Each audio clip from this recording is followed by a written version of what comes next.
Alright guys, welcome to Popcorn and Gore Flicks. I'll be reviewing some of my favorite collectibles as a kid and growing up and some of my physical media collections. Sorry guys, I haven't been doing a video in a while because I've been kind of busy with work life chores and all. But I want to show off some movies I've been watching since last year all the way up until the new year. I've been mixed watching between action adventure and sci-fi and some classic TV box set series. So I just want to kind of show off some stuff.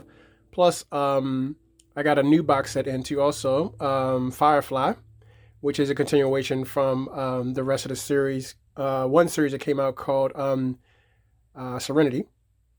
So I just want to show off a few of my collection and some organization of my shelves that I had pretty much did.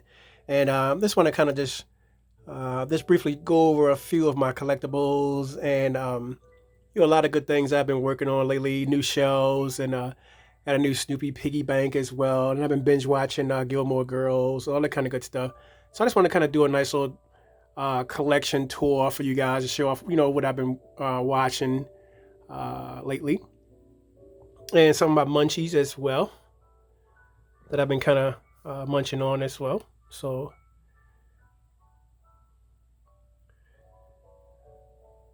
a few titles that I pulled out. A lot of sci-fi. I've been watching a lot of sci-fi. So even last night I was watching The Outer Limits and all that kind of good stuff. And I just had a good time just checking out some classic vintage stuff that I've been, going over since I was a kid and organizing my shelves. And I got a few VHS tapes too as well in.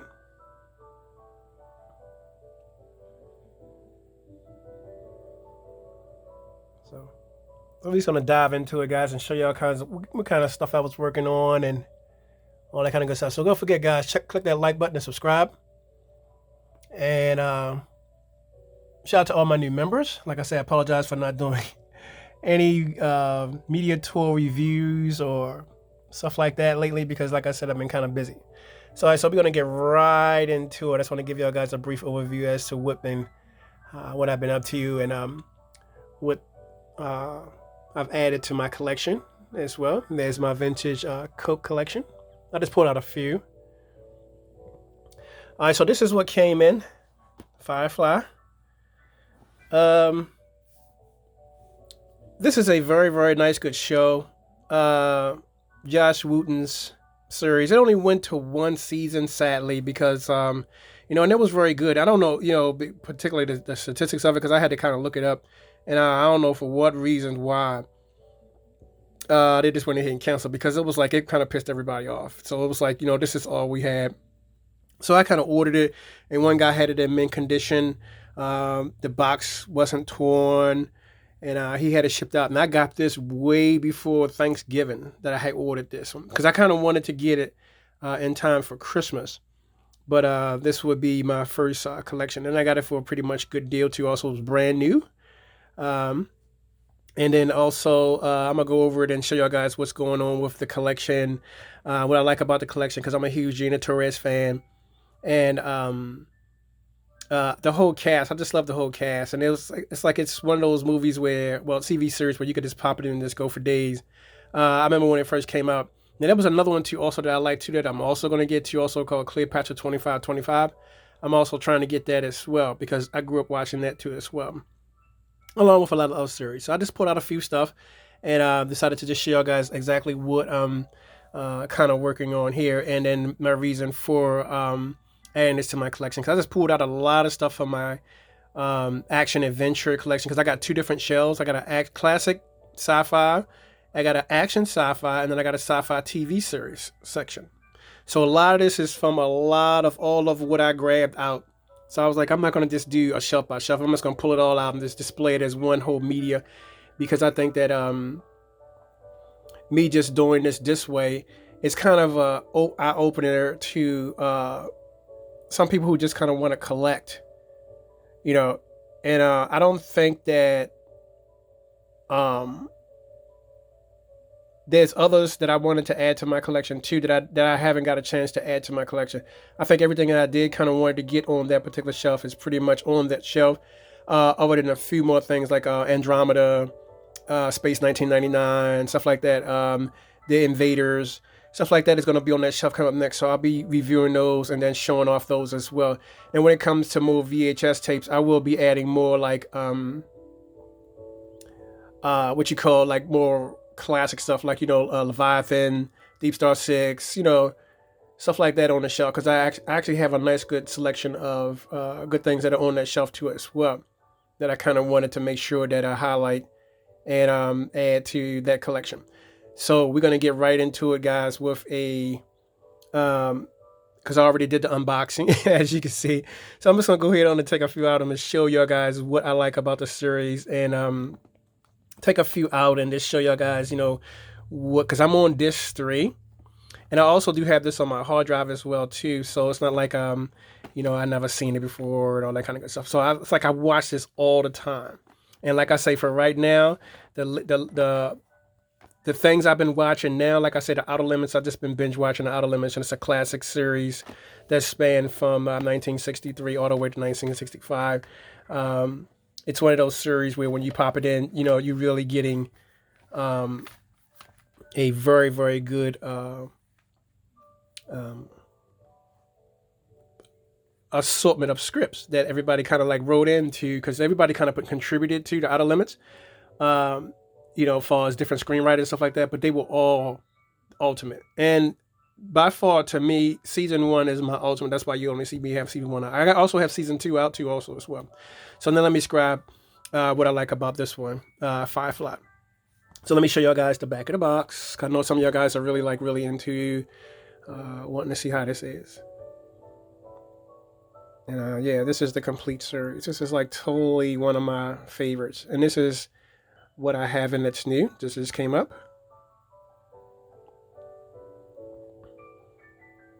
So I'm working on getting other stuff too as well. Like I said, Andromeda will be next. So let me go ahead on and show. This is disc 4. There's Gina Torres on the front.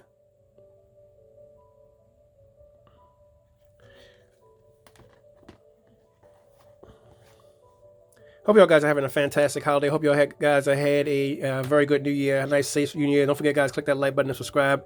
And I'll be back doing videos consistently, back and forwards. Missed y'all guys tremendously. And like I said, a lot of things that's been happening. Of course, you just can't just turn the switch off on life. You have to kind of keep going. So yeah, the second one will be disc 3.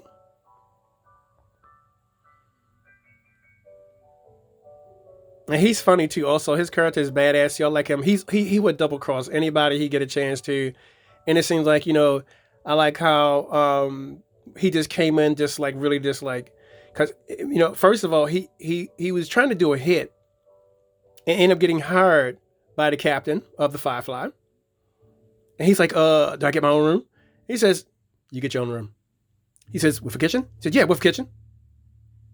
Is the money good? He said, pays more than what you get. He says, I'm in. And he double-crossed the people who was trying to double-cross some other people. I thought it was very good. His character was just so badass. I just totally love him. He really adds to this damn series. And it's not just him. I can go all day about all the characters who add to this series. I mean, I'm just so shocked. And this is not the only series that's been canceled after the first. I'm going to bring the second one out too as well that's been canceled after the first season. But I'm going to, because they wanted to say, can they turn this into a movie? I also do have the movie version too as well. And I will bring this out shortly after I get to going through this particular collection, because this is the newest thing that just kind of came in. Yes, there is a Blu-ray. I didn't want the Blu-ray because I kind of wanted the box DVD. Everybody's always talking, DVD, obsolete. Yeah, okay, yeah, right. Guys, don't listen to it. Collect what you like, because I've been seeing a lot of stuff that's been going on lately. This difference between all these other medias and physical media is dead. I mean, come on, guys. Just really get over the bullshit. Really, for real. Collect what you like. Stop watching people who are really not telling you the truth about really what collecting means. It's obviously that having a physical media collection is worth it, no matter what year we in. Because you see, when they take away everything else, you'll be left with what? Nothing. But if you have a physical media collection, You can always go and pop it in time and time again without commercials, without the bullshit, without having to pay. So you do the math. So it's just like, I'm not going to really get into it. It's just like, I'm just sick of the drama when it comes to people saying that about physical media and why you should just go ahead. And there's some people out here too also talking about some purge collection, get rid of all the media and let's go stream it. I'm like, yeah, right. All right, good. And then when they turn it off, they're back on watching people who have a collection. I just thought it was dumb as shit. But anyway, yeah, I love this character. And he's just so badass. Well, let me bring out back first, because I had forgot to say more about her too, what I like about Gina Torres. Let me see. Gina Torres, not only is she gorgeous, but she's totally badass too. She's like the security guard protecting for the captain, you know. And then them two have like a real relationship. Not mean like a physical relationship, but they have like a relationship like as far as a working relationship. And her job is to make sure that everybody who gets on the ship and are secured, and everybody who really flies in the Firefly, you know, gets to transport safely. You know, and then her job when she goes down on missions with the captain as well. I like the fact that she's always advising him the way to do things safe. Versus the captain, he's like this army kind of who just kind of retired, lost his whole crew, and he's just like had it with everything, and his ideas sometimes conflict with his emotions, and I like how she keeps him in track. And I just love Gina Torres for that. I thought she really played the hell out of this character, which is she always do. That's why I'm really fighting to get Cleopatra 2525. So yeah, Gina Torres is always one of my sci-fi queens when it comes to classic TV sci-fi series.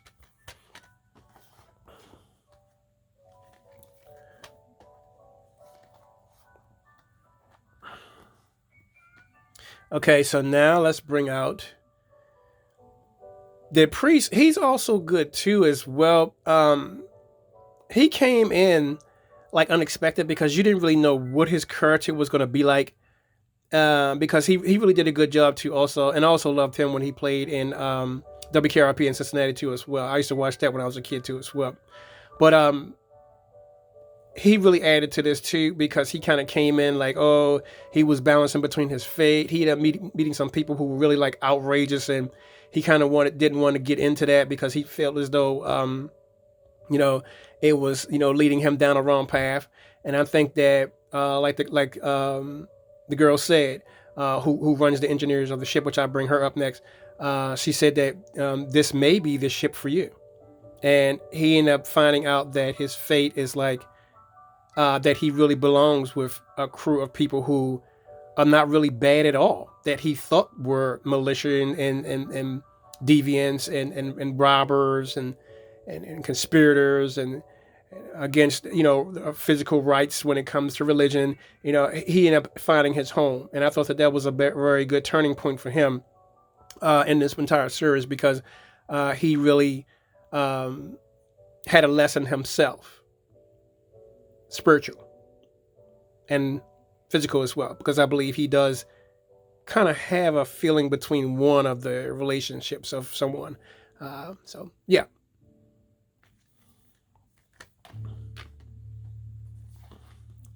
Next up, the captain. And I didn't know why they didn't put the other two ones on the front cover as well, because there's a lot of people that should be on the front cover. But yeah, he's also a total badass. You know, he's like, I'm gonna get it done no matter what. Double cross me, I double cross you. So what can I say about the captain? The captain is just totally fucking badass. And then I'll hold there for the captain, because let's go over here and pick and go to the sci-fi basket. This is the basket I've been going through all week, and I'll tell y'all guys what I mean about that.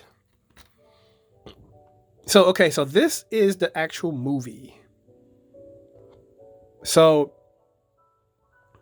I like her too. Also, the one that's on the front cover, she goes, "I swallowed a bug.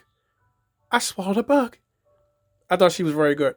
Her AKA's name is River, and she kicks everybody's ass. So, y'all guys know me. I'm not the one who predominantly tell the whole story. So I just wanted to give you a little synopsis of what I think about why I collected, why I have this in my collection and stuff like that. So I just kind of wanted to go over just a few highlights and stuff like that. But yeah, Serenity, is the movie that spawned from this series. Okay, so and this is a Blu-ray. This is not a reversible artwork cover. This is not containing any bonus discs or anything else. This is just the one disc, no reversible sleeve, and like I said, it's totally badass. It's in widescreen. The sound's badass, and then what can I say? They really wanted to turn from having a TV series show to a movie. And I think that he did a good job even on that part of the deal. So this would be my take on why I collected this entire series, and why I kind of wanted to have it in my collection. Like I said, next up would be Andromeda and Space 1999, along with the Invaders as well. Now, I was going to get Buck Rogers in the 25th Century, but I only like season 1. I'm not really a fan of season 2. I do have it on my hard drive too as well.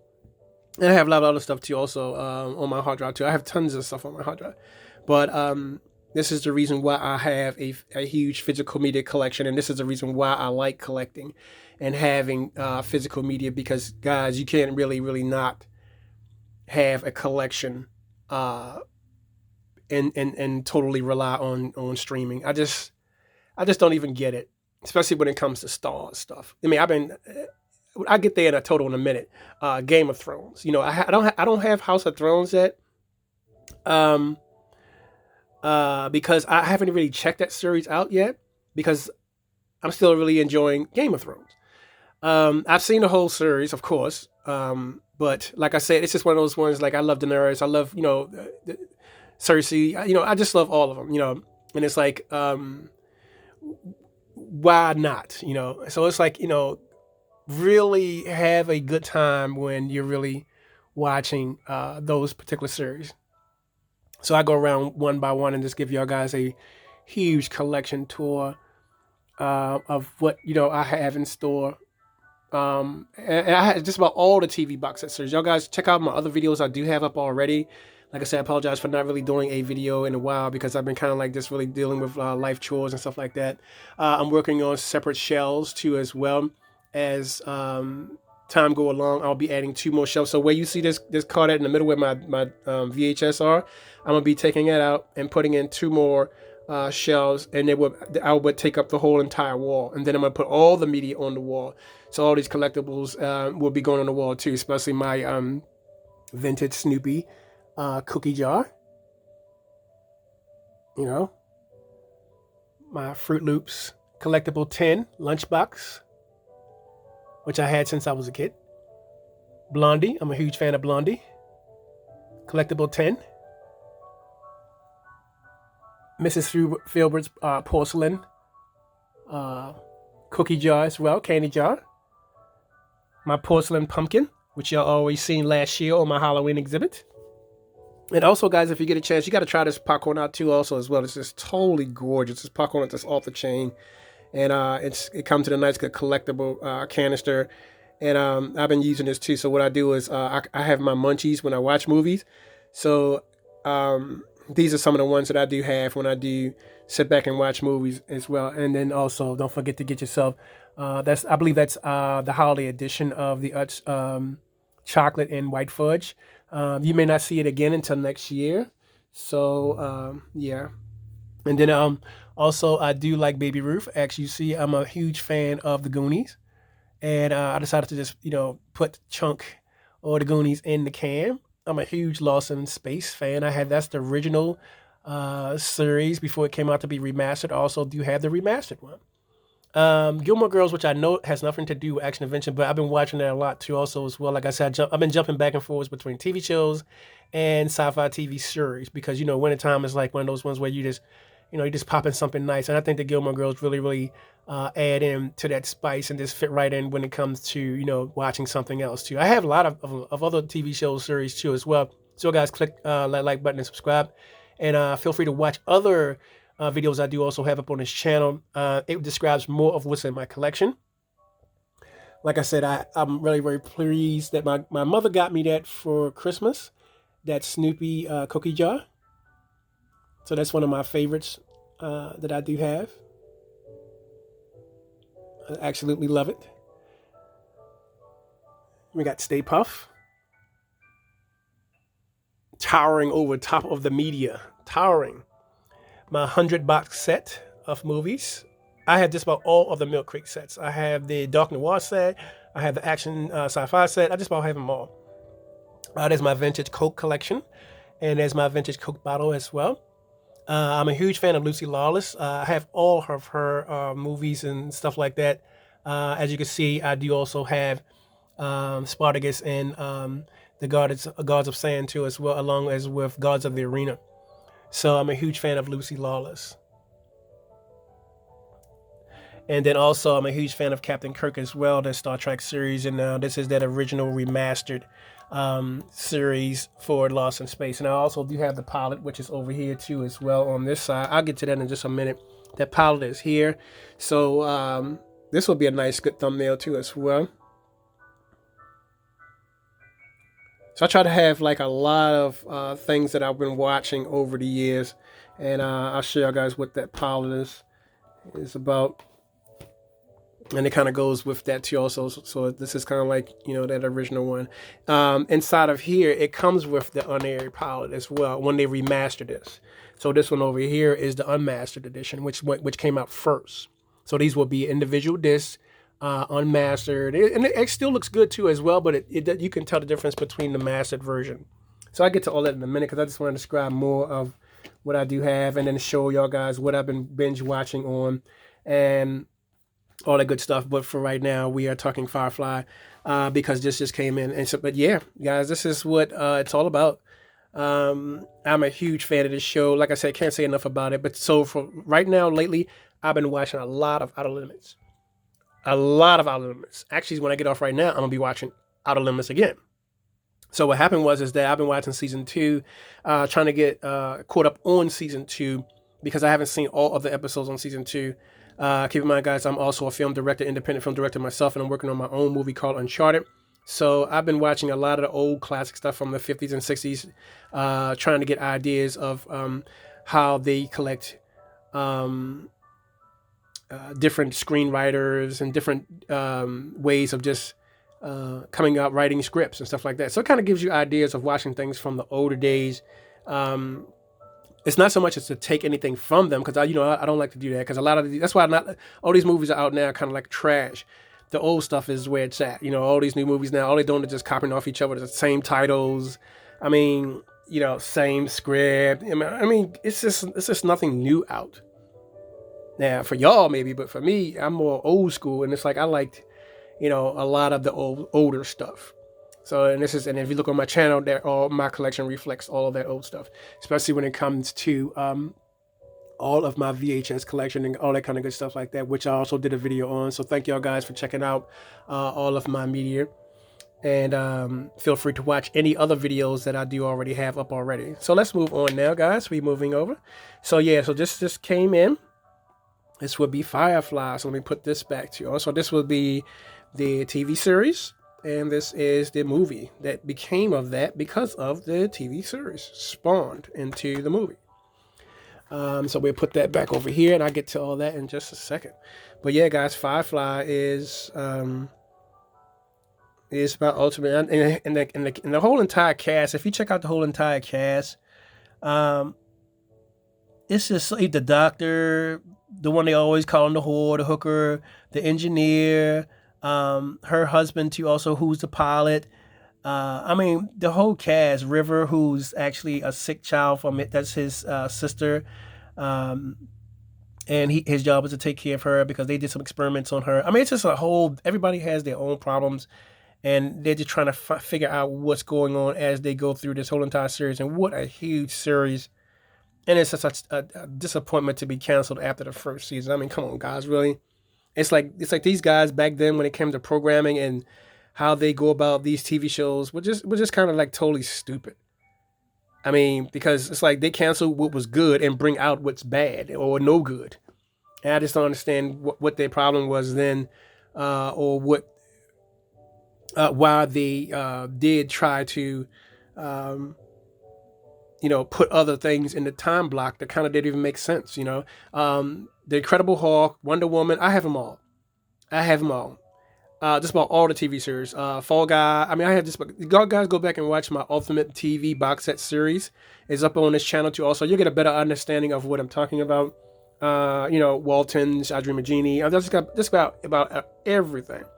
But I just wanted to come at y'all guys and show you guys what I've been watching for the new year, and some things that I did got in, which will be this one. Like I say, next up will be Andromeda, Space 1999, and The Invaders will be coming up next, and it will be on that shelf that I'm working on now, the new shelf. So right now, I have all of my media in front of me now because it's going to be all on the same shelf. Now, the Gilmore Girls are not going to be on that same shelf because the Gilmore Girls go over to a different shelf, which I already did before. That goes in the classic TV series shelf where The Facts of Life is, the Golden Girls, Sanford and Son. I mean, just about everybody's over there. It's a Different World, Cosby Show. I mean, everybody's over there, okay? So let's get into...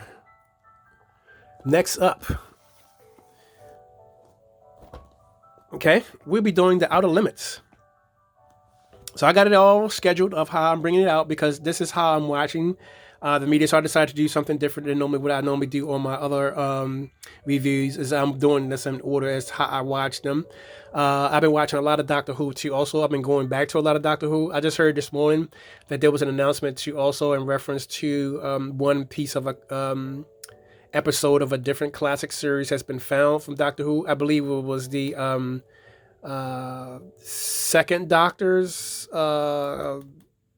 Maybe I have to go back and figure out what exactly, because I've seen it pop up on my thing that they said it was a ultimate review that maybe they probably restored. I don't know if they restored it something or they found a missing episode that was lost for a very long time.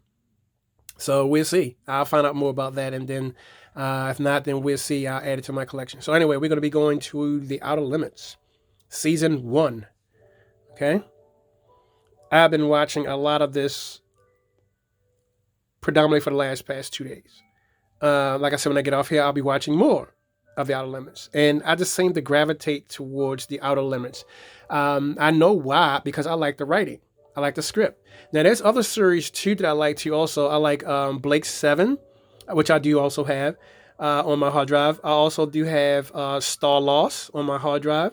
I mean, I do have a lot of series that I like. But let's get to it. Okay, first of all, we're going to get to the book. Let's show you all as far as the book's concerned. So we're going to move that over, and we're going to get into the book. Now, a lot of my episodes that I like that are in here too, also, like, the Galaxy Being, the Bolero Shield. I mean, I love a lot of the writing. I mean, the Yanti Misfits. I mean, I can just name them all. But anyway, it starts off, if y'all guys don't know, because I kind of grew up on this TV series, it goes, there's nothing wrong with your TV set. We're taking control of your TV set. We control the horizontal. We control the vertical. We can make it blurry. We can clear it we can clean it up to absolute clarity. And it says that sit back quietly and just fall into the ultimate. And the next thing that you're going to hear and see are going to be them taking control of your TV set. I thought that was actually nice writing and nice scripting too, also, as well as to come into that. I did review the script to find out that they had to figure out what they were going to use as an opening scene, and the guys decided to come up to do that, to say, hey, look, let's just mess with the TV and just see if we can come up with something very good. And it was a hit, especially with them saying that they're going to control your set and there's something you can do about it until the end of the series. I thought that was pretty badass. So this is what I mean by writing and scripting. Like I said, keep in mind, I'm an independent film director myself, so I look at things like that. See, this is the thing that I like about physical media, that you could do this in your collection. You cannot receive a booklet when you stream. These are the perks that you get when you have your own collection.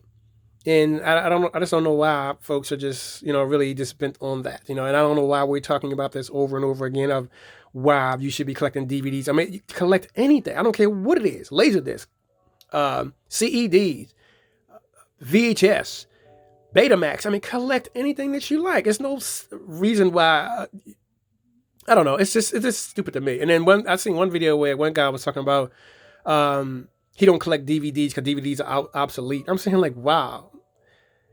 And then what his dumb ass didn't understand was there's a lot of things that's still on VHS that never made it to DVD. So to obsolete one thing that's really still rolling on to me, and I just don't understand how these people think. And like I said, everybody has their opinion. Everybody has their way of what they think that you should collect. That's another thing that I thought it was stupid too. They're gonna limit and try to make it seem like they know what's best for you, and then try to inspire you to do the same thing that they're doing. Now, keep in mind, guys, I've been collecting since I was 18 years old. Okay. I have a lot of stuff in my collection that I've had a long time. So, guys, check out my review. If you don't understand, check out my review of my childhood classics. And what I did was I bought everything out that I usually watch for my entire childhood, and I bought all the stuff. And I talked about all of the media stores that I used to get them from. I talked about all of the times that I saved up to get VHS tapes. I talked about the times when I went to go to Ames and Blockbuster and Earl's Video and and West Coast Video and Suncoast Video. I used to just go everywhere I could just to collect, and then everybody in there knew me, and I thought that that there was no other reason why you should not predominantly be able to not collect anything in a way. And then it's totally outrageous because it's like, people are really just missing the mark when it comes to the aspect of just collecting and having it for your enjoyment to watch anytime you want.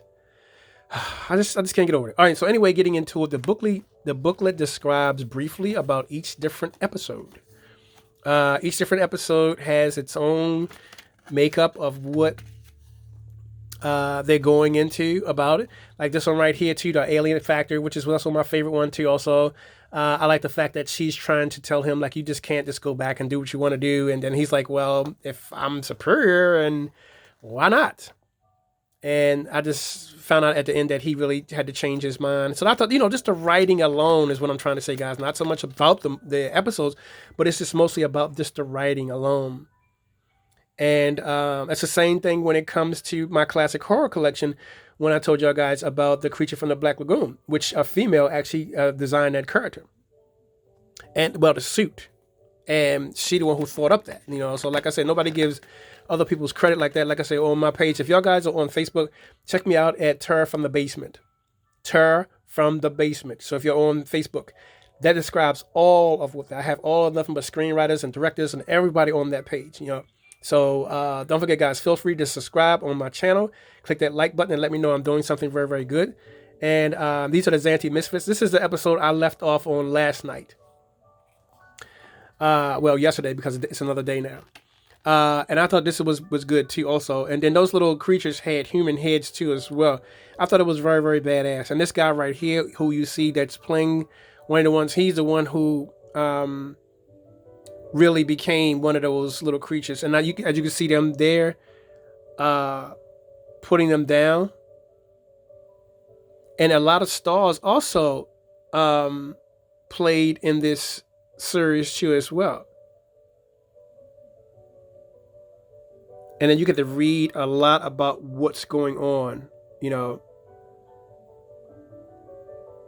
So this booklet is very, very informative, okay? And I don't see too many people doing like a lot of close up and personal about the director and, the standpoint of how the writing and stuff like that. I just see people talking about the fucking slipcover. Damn the slipcover. But, we're in it for the media itself. You got people out here to just collect just to collect. They don't really know nothing about the movie. They just know it looks good on their show. And I just thought that a lot of people are missing the mark when it comes to the reason why you should be collecting.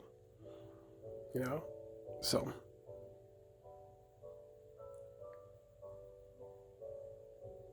And I take a lot of time to pay attention to things like this because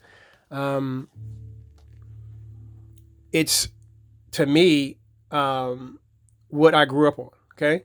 I was one of those kids where as soon as I get something, I have to read the back of the box. I love to hurry up and run to the special features. Okay, I like to watch all that, the backstage documentary. No wonder I became a film director. So you can kind of see why.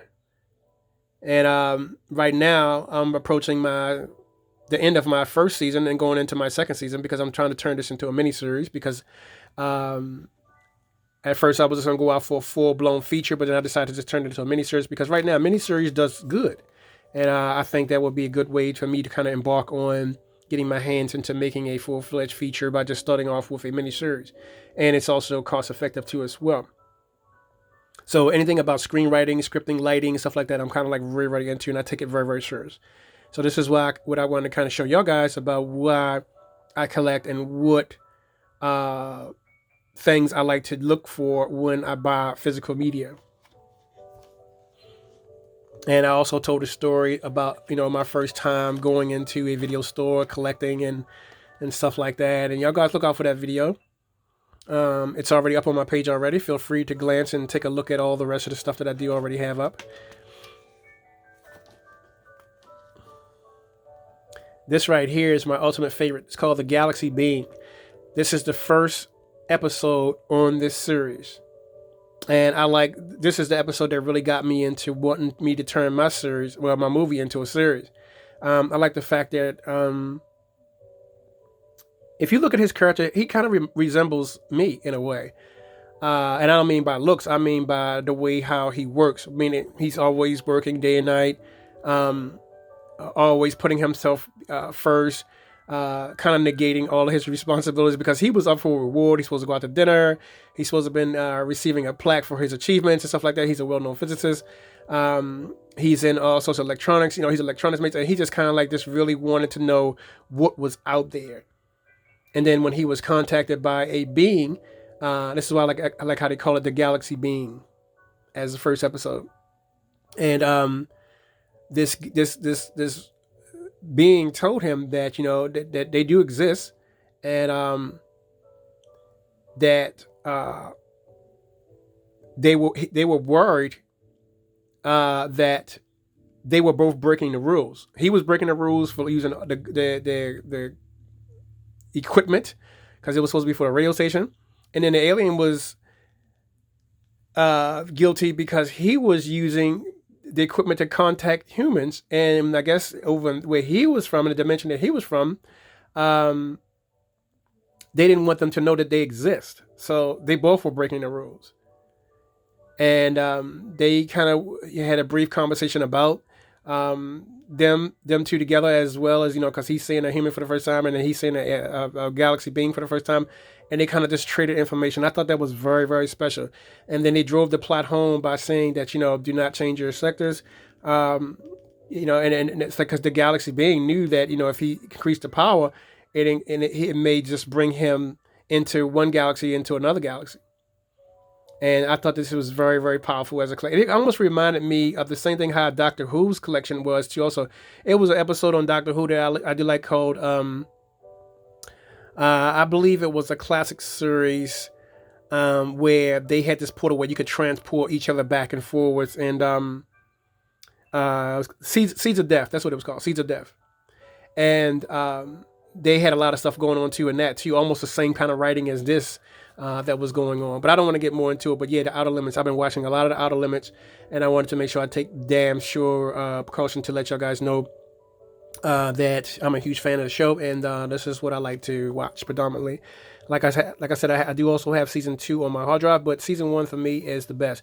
I'm now reviewing season 2. Now, this is a entire Blu-ray collection. It comes with all the special features on the side of everything. It's a fold out of everything. It's packed in a nice little leaf box, and it's just totally badass and all that kind of good stuff like that.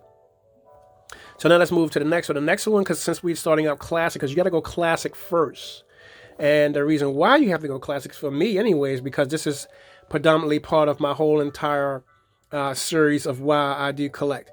This is a Mill Creek 150 collection series. This contains all of the sci-fi that's ever been out. I do also have in HD now. I have Johnny Quest, which is another good classic I used to watch in the back in the day. As you can see, radar men from the moon. There's Commander Cody on the front with the helmet on. And then just give y'all guys a little bit of a clutch cargo. Destination Space, Space Gordon, Flash Gordon. And I also do have the other Flash Gordon too, not to be confused with the original Flash Gordon too also. It's almost like Barbarella, but it's actually a Pono, but it's pretty cool too as well. This is sponsored by GE Theater too as well. And Alcoa presents Lights Out, One Step Beyond, Operation ESP, Phantom Empire, Radar Men from the Moon, Rocky Jones, The Shadow, Space Angel, okay, Tales of Frankenstein, and Tales of Tomorrow, Thriller, which is a Boris Karloff collection, and Undersea Kingdom. This is a ultimate set, especially if y'all guys really want to break into how the classics is and what spurned you for the classics and stuff like that. This is a good opening to that. So let me bring this out as well, because now we're into the entire series. So I'll have to bring that out as well, because so we have to talk about them both together being in that entire series, because describing this is like describing this because it's the whole entire collection. Now inside of here, there's 100 of the greatest sci-fi. When I mean the greatest, I mean the greatest sci-fi. And by the way, this is Dorothy Stratton on the front. She calls herself Galaxina. Yo guys, check out my video. I did a whole entire video of my entire sci-fi collection. I don't know why. It just seemed like in December, I always like to just binge watch on a lot of sci-fi stuff. Now, my next video that we got coming up, I'm going to be doing dark noir cinema. Edward G. Robinson, all that kind of good stuff. Betty Davis, Joan Crawford. I'm going to be doing a lot coming up next. So that's going to be my next video, because I do have a lot of dark noir cinema. And I watch a lot of that too also in the summertime. So mostly it's like, action adventure, sci-fi. I try to collect. I'm working on a new shelf. So this is why I got a lot of stuff out now that I'm collecting and bringing out. I do try to make sure that when I'm doing a collection tour or a room tour, that I do also have everything kind of like up front, if you will. And I try to make sure, I try to inspire other folks to collect what they like, and try not to listen too much of the waffle of why and all the extra unwanted things about you should have this, you should have that. I mean, guys, just really just stop the foolishness. I mean, everybody knows, like I said again, I've been saying it over and over in all of my videos, that having a physical media collection, and regardless of whatever, I don't care if it was 30, 35, have a collection. It's as simple as that. Now, everybody knows, because I'm tired of everybody's complaining, oh, they don't have this on Netflix, they don't have this on Prime, they don't have this on Hulu, they don't have whatever. I mean, if you're a streamer, okay, whatever, because I'm not a streamer. And I have multiple TVs in here. I have 65s, I have 75s. I have a lot of smart TVs in here. But for me, I like my physical media. I like to just get up, put the shit in, and just watch the shit. I don't want no commercials. I don't want the bullshit. I don't want you having to sit. Because I told one of my guys, a friend of mine, I told him, I said, look, man, it seems like every time you sit in front of your TV, you have to pull your wallet out. And my thing is that I'd rather pay for the media than to pay to just watch it a one time. I mean, it's just a no-brainer. Okay. So yeah, so we have Dorothy Stratton on the front, aka Galaxina. So let me move over to show you what's inside of this particular collection. I went through the booklet too also. So go back and, like I say, guys, check out my last video that I did for my sci-fi collection when I showed y'all guys of how I walked y'all basically through the whole entire thing. I organized this too as well. And I actually went through the booklet and showed y'all guys in reference to everything else that I've highlighted and all of what I like about the collection. And then, what I grew up on as a kid. Because most of this stuff is when a lot of people wasn't born. So this is why you see guys, like I say, right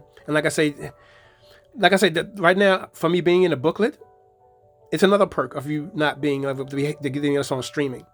And then even some of the ones on streaming too, also the commercials kind of outdrowned your experience of actually watching me. Because I remember my first time I was over at my homeboy house and he was like, oh, come on, let's watch this new movie. And I tell you the truth, I just wasn't even impressed. I was just like, I couldn't wait to just go home. And everybody just was looking at me like, damn, they was having so much fun. I'm sitting there like, okay, yeah, whatever. I'm like, that movie sucks. And then I started educating them on physical media, and I started telling them, okay, this was a rerun. Okay, this is what they took this from this, they took this from that. And everybody just was looking at me like I was a bookworm. And they had no idea that the stuff that they were watching was stuff that they was taken from movies that came out years ago. You know, there's no originality anymore as far as when it comes to movies. I mean, they're just making up all kinds of shit. Reruns and reruns and reruns and reruns and whatever. It's just whatever. Anyway, so these are all the movies that contain in this. There's the original Superman as well. That's why I say, guys, watch my original review of all my collectible sets that I did have. It's up on this channel, so this guys, feel free to watch out for all the stuff that I do have on my channel. Like I said, this is my first video for this year. I decided to wait until 2024 was over with to do a review and come out for fresh for 2025 because I wanted to show folks that I'm still watching my collection. Okay, it's like nothing changed. Okay, my room's expanding. My shelves are getting more full. I'm ordering more physical media, and I have a 2 terabyte hard drive full of media to back that up as well. I'm a huge collector. Like I said, I've been collecting since I was 18. My physical enjoyment was also depicted from collecting The Wizard of Oz. I mean, go back to my collection and y'all see when I first showed y'all about my VHS collection. My surviving VHS collection is the name of the title of that video. Guys, feel free to click that like button and subscribe if you like what I do. Feel free to leave me some comments at the bottom of what you think about your collecting physical media in 2025 and how it made you feel as a kid collecting. And especially for me, watching Ghostbusters back in the day also was fun. I remember when Ghostbusters first came out and my mother took us to see it. I remember when Conan came out and my mother took us to see it. I remember when Conan the Barbarian came out right after that. And then also I remember when all these other features came out. You know, my mother took us to see True Lies. You know, she took us to see Collateral Damage. She took us to see Racer. And it's like, I kept saying, okay, I'm getting that. I'm getting that. I'm getting that. I'm getting that. So every time it came out, guys, I just collected it, okay? And my collection is in pristine order. And I have tons and tons of VHS. So like I say, I'm working on a new shelf.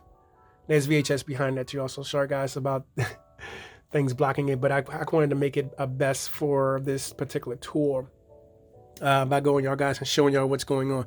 Now, the reason why I'm doing it in this order differently than I did it last time is because I wanted to show y'all guys how I grew up and what was a reason for me collecting classic sci-fi, because this is what I grew up on. Now, when it comes to horror, because I have a huge horror thing, so check out my videos also I don't have on this page. I also did a second one too also of my horror collection. And I got a lot of reviews on both. Actually, I got a lot of reviews on my sci-fi, and I got a lot of reviews on the horror. And I told a lot about the people who I was into when it came to horror and why I started collecting horror. I remember the first time I went to Blockbuster Video. No, it was Earl's Video. And I bought the Texas Chainsaw Massacre. And I remember I was just so pumped. And I can't believe, and it was on Lightning Video. The first one was it Lightning Video? No, I think it was, Good Times. It was on Good Times. And that was the distributor, by the way. And man, that thing would, it would pop up. And every time I see that logo, I'm like, wow, that shit's so crazy.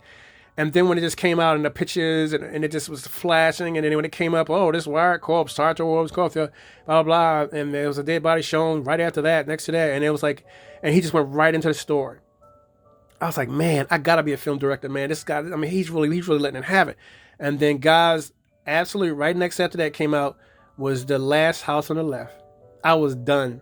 I was really done after that. I mean, I was like, wow, I spit on your grave. I remember it all, but I try to keep everything on my site. So y'all guys check out all my collection reviews and my sort of behind the scenes take on what I think about these physical media, because I see a lot of people talking about, the jacket, stuff like that, but nobody really talks about the director. There's not too many talks about, deep in depth about the script itself, chapter menus, because I'm a huge fan of VHS and DVD, and I think that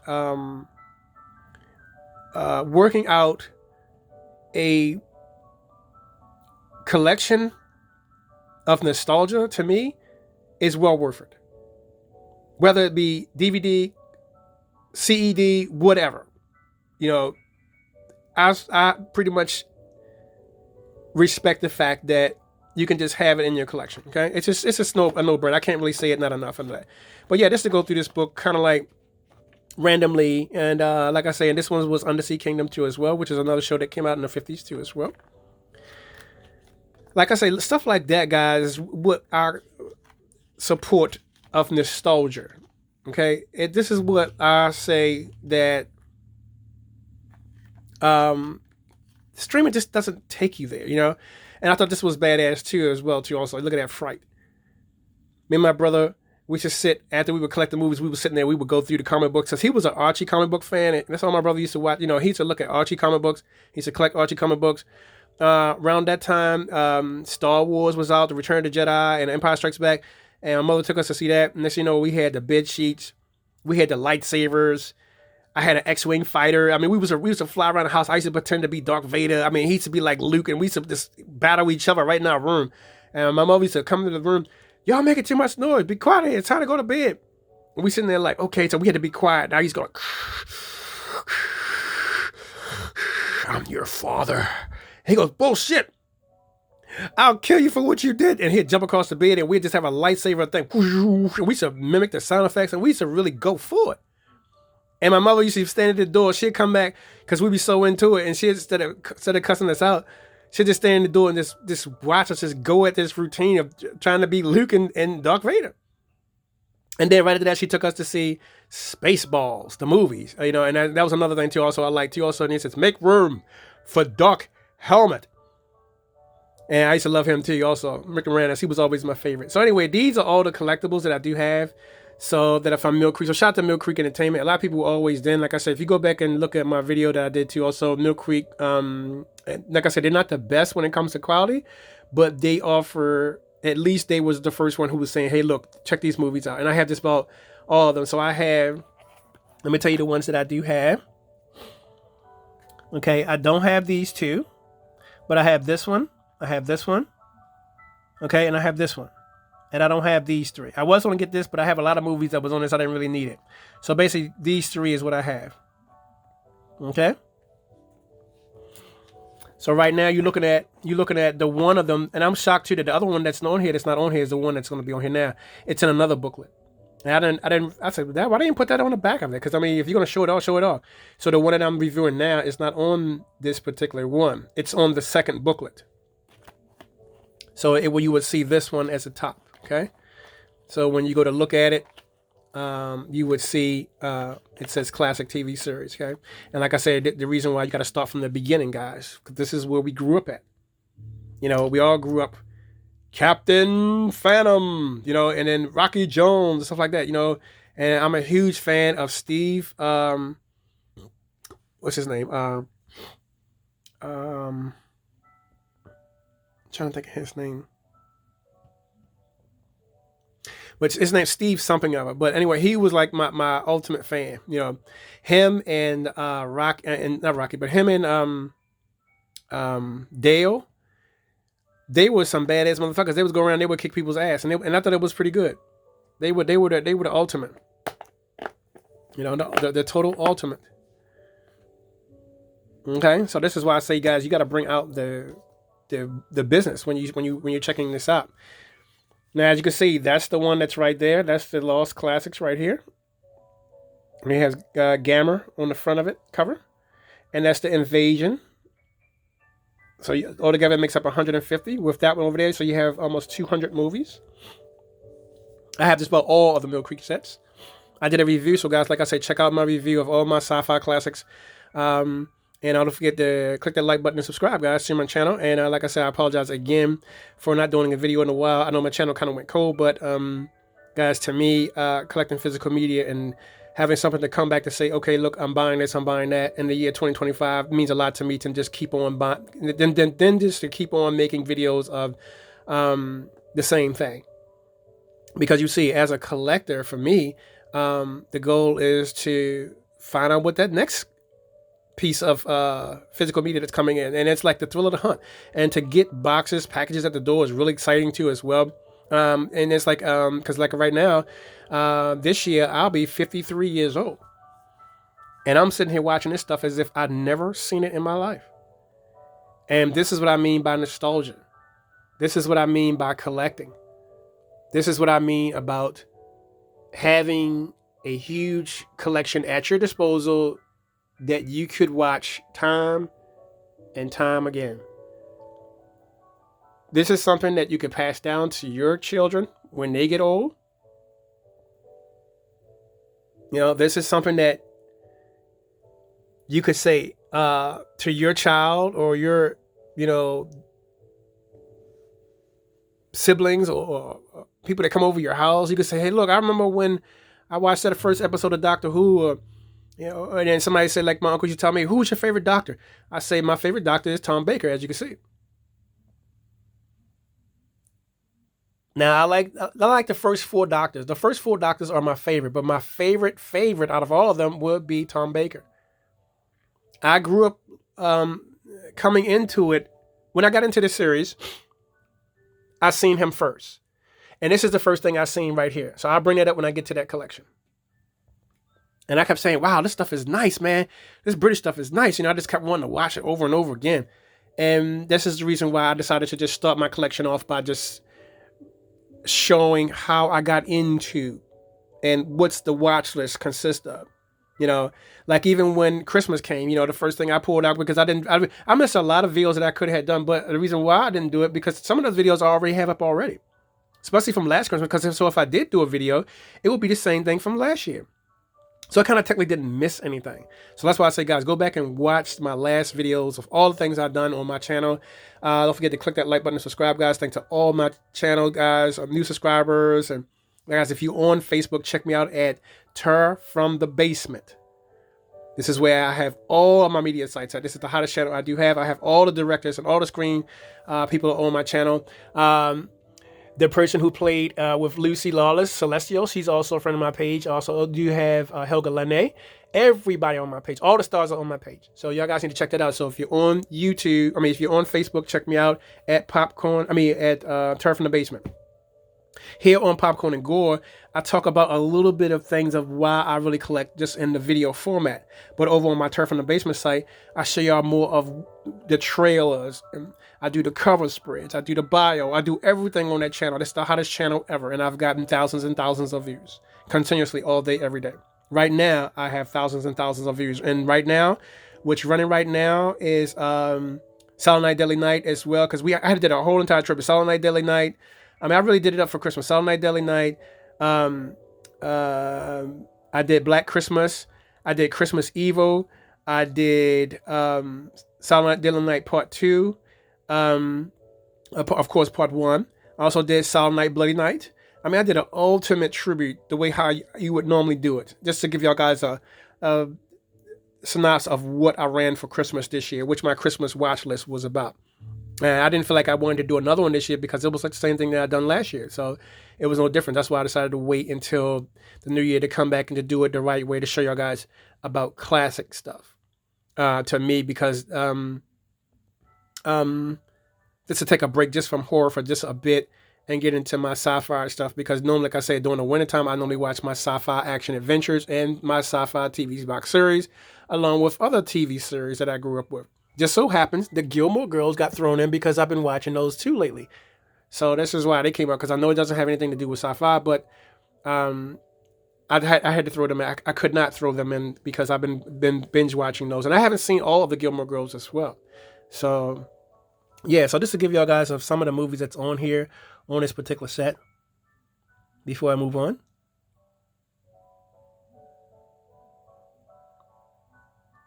And you see that title? An astronomical collection of science fiction favorites? They mean when they say that. Astonishing collection. This beautifully done and astonishing. Okay? So that's why I say, guys, I wanted to make sure I get to that first. And like I say, I'm a huge fan of Dorothy Stratton. I remember I first had a crush on Dorothy Stratton when I first seen her. And this was way before, actually around the same time as Barbarella too, because I'm a huge Jane Fonda fan as well. But when I seen Dorothy, I was like, wow, this is pretty. She's pretty badass, and she's totally gorgeous. And then next you know all the rest of them, Jane Fonda. I mean, just about everybody else just decided to just come into the limelight of me collecting and stuff like that. So okay, so we get over to the next section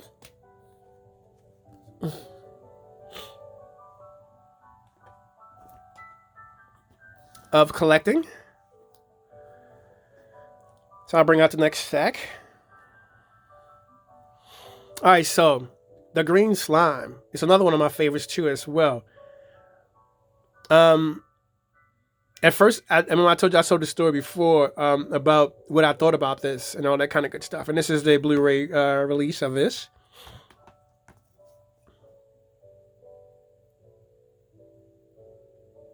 And it's beautifully done too as well too. And it's just one of them things that you got to have in your collection if you're really a sci-fi buff. Okay, and these are in order of how I watched them. Okay, It Came from Outer Space, which is also my favorite too. I remember I seen this, and I do also have this also on my hard drive too as well, along with all of the Ray Harryhausen stuff. I mean, Clash of the Titans. I mean, It Came from Beneath the Sea. I mean, I just have this about all of them. Okay, just about all of them. And I remember when I first saw this, I was like, wow, this was totally badass. And I like how he said, come out so I can see you how you are, as you are. And he says, no, let us stay apart, you and I. Because if we come together, there will be nothing but devastation. And he goes, well, how can I trust you?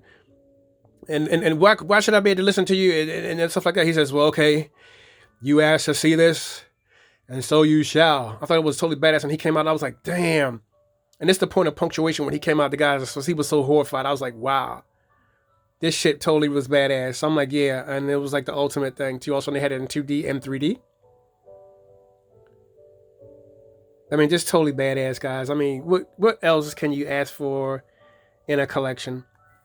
Same guy who played in this, Richard Carlson, too, also came back and did the Magnetic Monster, which was also cool too as well. This reminded me of a skit in The Outer Limits, because they had a skit in there too also that they were messing around with too much nuclear fusion. And then what happened was that and during the 50s, it was a great era of atomic power, monsters, sci-fi, aliens, Godzilla. I mean, everything was big then in the 50s. So that's why they call it the golden age of the 50s.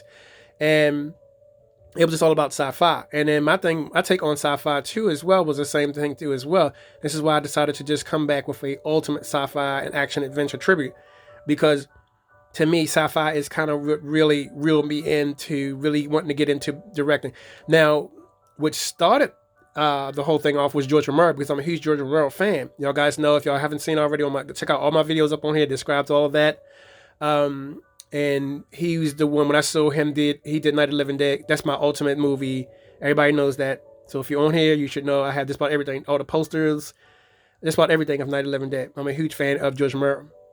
Day of the Dead, Dawn of the Dead. I mean, just about all this, his stuff, I have.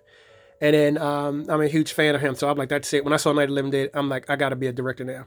But anyway, yeah, the Magnetic Monster also was another one of my favorite collects. From Hell It Came was also another one of my favorites too as well. The Tabunga is like the monster. So I kind of don't want to get into it as well, but yeah, it's nice. And then I also wanted to get, actually, because it's going to be another part that I'm going to do too as well. I'll be collecting the movie poster from this too. Also, I don't have any more room on my wall for posters. So what I'm going to do is move some things around. So this is why I'm on the floor now doing the collection tour, because instead of you showing a shelf by shelf tour, because I'm ordering 2 more big shelves, and I'll be putting more big shelves up for all the extra media that came in since last year. So this is why I decided to just start off with a huge collection tour. From Hell It Came. I'm a huge fan of this movie too. Also, Devil Girl from Mars too. Also, Patricia LaFemme. When I first saw her, I thought she was just totally badass, especially when she says, "No one can leave out of here." She says, "Behind this field, I draw that invisible wall which no one can leave or pass." He goes, "Invisible wall?" You have power to use that? She says, yes, you pretty human. She says, I will select one of you as a guide to go with me. He says, one of you as a guide? He says, yeah. He goes, well, you're a poor specimen. Once you tried to deceive me once, but you won't try to do that again. She goes, today, one of y'all will die. And he goes, oh, and they fell apart. And he goes running around trying to use the phone. Hello, hello, hello, hello. He goes, so, he goes, what's going on? He's like, something from another planet. And she come landing down. The reason why she had to land because something was wrong with her fucking ship. And she had to land there to fix her ship before she fucking leave. And all this shit started. And they kept saying, oh, this was a B movie. Then you got a refrigerator walking around. I mean, they just really just tore it from apart. I mean, this was like coming after them instead of just looking at what. Because see, guys, and when it comes to sci-fi and the sci-fi realm, it means just that. It means that you can make up things. It doesn't always have to be, wait, oh, that's stupid because it's made up. It's the simple fact that it's fiction. This is why I like sci-fi so much, because you can make up things. And a lot of people just don't really have the imagination. And it also, of course, it stars Hazel Court as well, because she was doing a lot with Hammer and doing a lot of other films too as well. And I thought that she portrayed she fit right in, And I thought that she was very, very badass, But yeah, Patricia, she does a really good job. And plus I also thought she was cute as well. And she says, my name is Naya. And she says, anybody else with you? Is anybody else with you? She said, yeah, Charlie is with me. I thought that was mighty funny. And this is another one too also. When I first saw this too also, Leslie Nielsen, because I'm a huge Leslie Nielsen fan. I have a lot of Leslie Nielsen stuff too also. I remember back in the day, I went to Earl's video and we got Naked Gun 2.5 and we started going back getting all the rest of his shit. I thought he was very, very good. But when I seen him in Forbidden Planet with Walter Pigeon and all that good stuff like that, I thought it was just totally badass, And then Robbie the Robot too also was a spinoff too, which I get to the classics too from the Lost in Space, opposite of the robot from that one.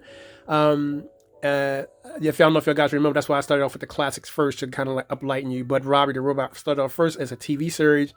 The robot was so successful that they decided to just put him into movies. The robot had really his own TV and film show. The robot was really famous. I mean, everybody was taking pictures with the robot,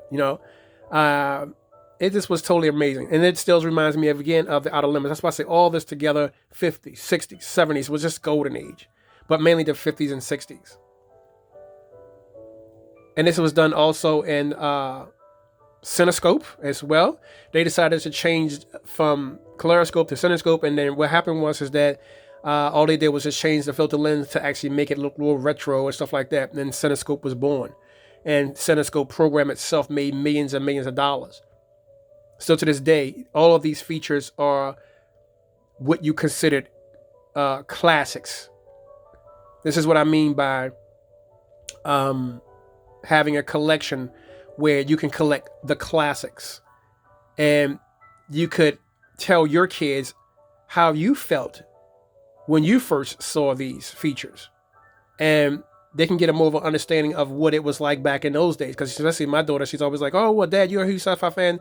What do you think about the Outer Lost in Space? I'm like, look, I'm a huge fan of Lost in Space. I was a huge fan of The Mother for a very long time. I'm trying to remember her name. What is her name? It'll come to me in a minute because I'm thinking about too much of Outer Limits stuff. But anyway, she played in a nice horror movie too, also called it was Dracula's Daughter, I believe. And she played a nice good. She was actually I think she was a daughter to one of that was going out at night. She also pretended to be She-Wolf of London. I'm sorry. She played in the She-Wolf of London.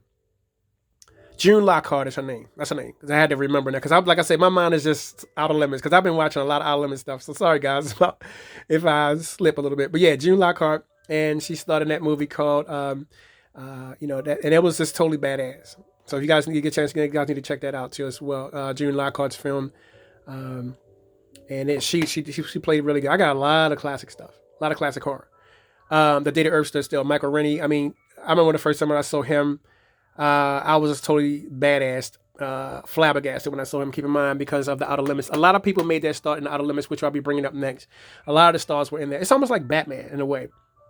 And the reason why I say that is because a lot of stars were in Batman. But when it comes to the Sci-Fi series, everybody kind of was in the Sci-Fi series. You had, a lot of the stars back then was in that. But Michael Rennie stood out the most because he played as the Keeper. And not in this one, but we talking about Lost in Space now. So I'll move some of these over too because I want to confuse some of y'all guys of what I'm talking about these features. That's why I decided to just do a big tour of what I'm doing about this, because it does make it makes up a big deal when it comes to why I actually collect, and the reasons are that it's a nostalgia purpose, and it's, to me, retro, and it gives me a starting point to talk about, like I said, for my kids and all. But yeah, Michael Rennie, the Day the Earth Stood Still. Gort was the robot. I'm also, you see that Gort right there? I'm actually talking with this one guy right now on eBay. I'm going to be getting this, and it's a real 10 robot collector figure. I'm going to be having that on my shelf too next. So I'll be getting Gort next. And what I'm going to do is I'm going to set this beside the robot, Gort. And I believe it's 6 inches long, 6 or 7 inches long, I believe. And inside has the movie. I wanted to show this movie poster off. I'll be adding a poster like this on the wall too as well behind it. Now this is a lobby card shop, but the poster is almost the same way. And this is one side is letterbox, and the other side is full screen. By the way, if you guys didn't know that. So this will be part of the collector's series edition. Okay. Now we're moving on to Lost in Space. So let's bring up now Lost in Space, okay? I'm going to tell you all about the Lost in Space and what I think that, of why I thought that Lost in Space predominantly had its original series. Now I'm not going to bring up the other one because the other one was done totally different than what I normally had, which I did show the last time. All it was is that all of the but actually I might bring that out because I actually probably do need to talk about that. They had everybody on the cover, the Doctor, Robbie, the mother, the father. Everybody was on the front of the jacket, if you will. Okay, so this is the pilot for that one.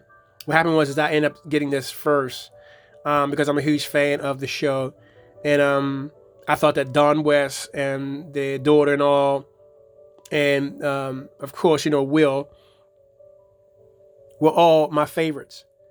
Now, if you take a look at this, who is missing? Who do you think is missing? Take a good look at it. Who do you think is missing from this picture? I don't know if you guys guessed it or not, but yes, the Doctor is missing. And if he did, he would be right there. And I believe that he wasn't on the unaired because he was added later on. And it tells you too also about all of, you see how they mention him on here, but he's not on here. It says Dr. Smith and no robot. That's why you don't see no robot and you don't see Dr. Smith. Like I said, they were added later on. A lot of people don't talk about that as well. But yeah, but as you can see, this is the remastered version of it.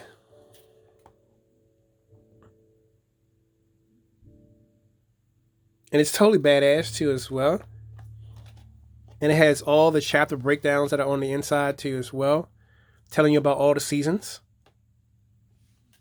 It's a flip through accordion. I got this labeled because right now D Hawthorne was on this channel. Was on this disc. So I kind of like put a D right there. The D means D Hawthorne. And D Hawthorne was one of the ones who played, she played with, she was playing with the other guy, Adak. Remember the one who was some Kill, destroy, crush. Yeah, kill, destroy, crush. So she played opposite. She played the android, Verdi, the android. Okay, so that's why I put her on it. So I got it kind of mixed in a bit. So when I play this, when I play for my friends come over, I have it where all of these. I start off with the hottest feature. So I kind of rearrange this collection, in a will, if you will. And as you can see, this is Robbie. So what happened is that I would bring out the robot and show folks about what I like about the robot, and I would bring them two together because on this particular one, it was the original robot from the Lost in Space plus Robbie. That's why I put on here Robbie. Okay, and then it stops right here because this is the rest of the seasons that go according to how I did it, in its arrangement. Okay, so all these are in its proper position.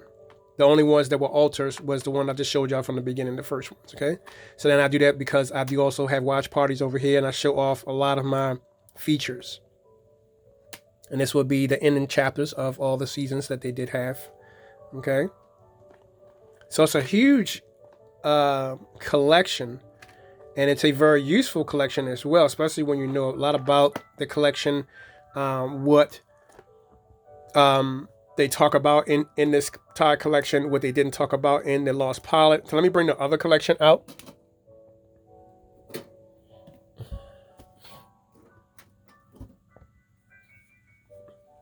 Okay, so this is the original one that came out first before the remastered one came out. Okay, and this is what all the discs look like. So I'll just bring out a few discs to show you guys. Okay. What I'll do is I'll move that up there like that.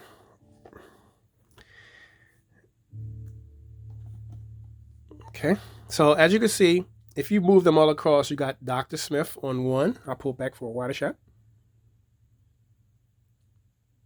Okay. So you have Dr. Smith. You have the father.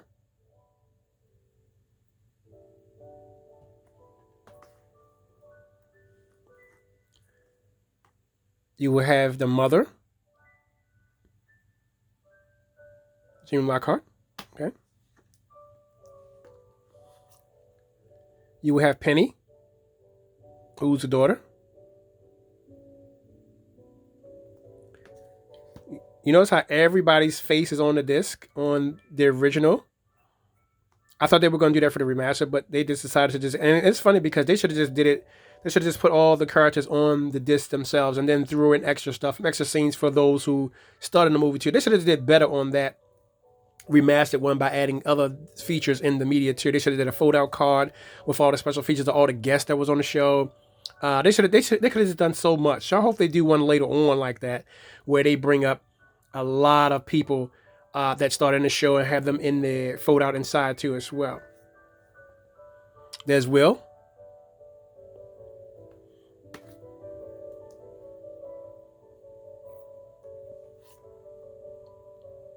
There's the robot. Danger, danger, danger. There's Maureen, the daughter. The oldest daughter. And of course you know who's next. Who's next, guys? Who do you think is next? Bam. Don. And the father, he's always like running around. Don, come in, quick, Don. Don does every motherfucking thing. I know Don be tired of shit after this show be over with. Don does everything. Don fixes the ship. Don outside. Don kicks ass. Don does every fucking thing. I was like, damn, if they say his name one more motherfucking time, it was crazy because it was getting on my nerves. Don, come in, Don, come in, Don. What the fuck? I'm like, damn.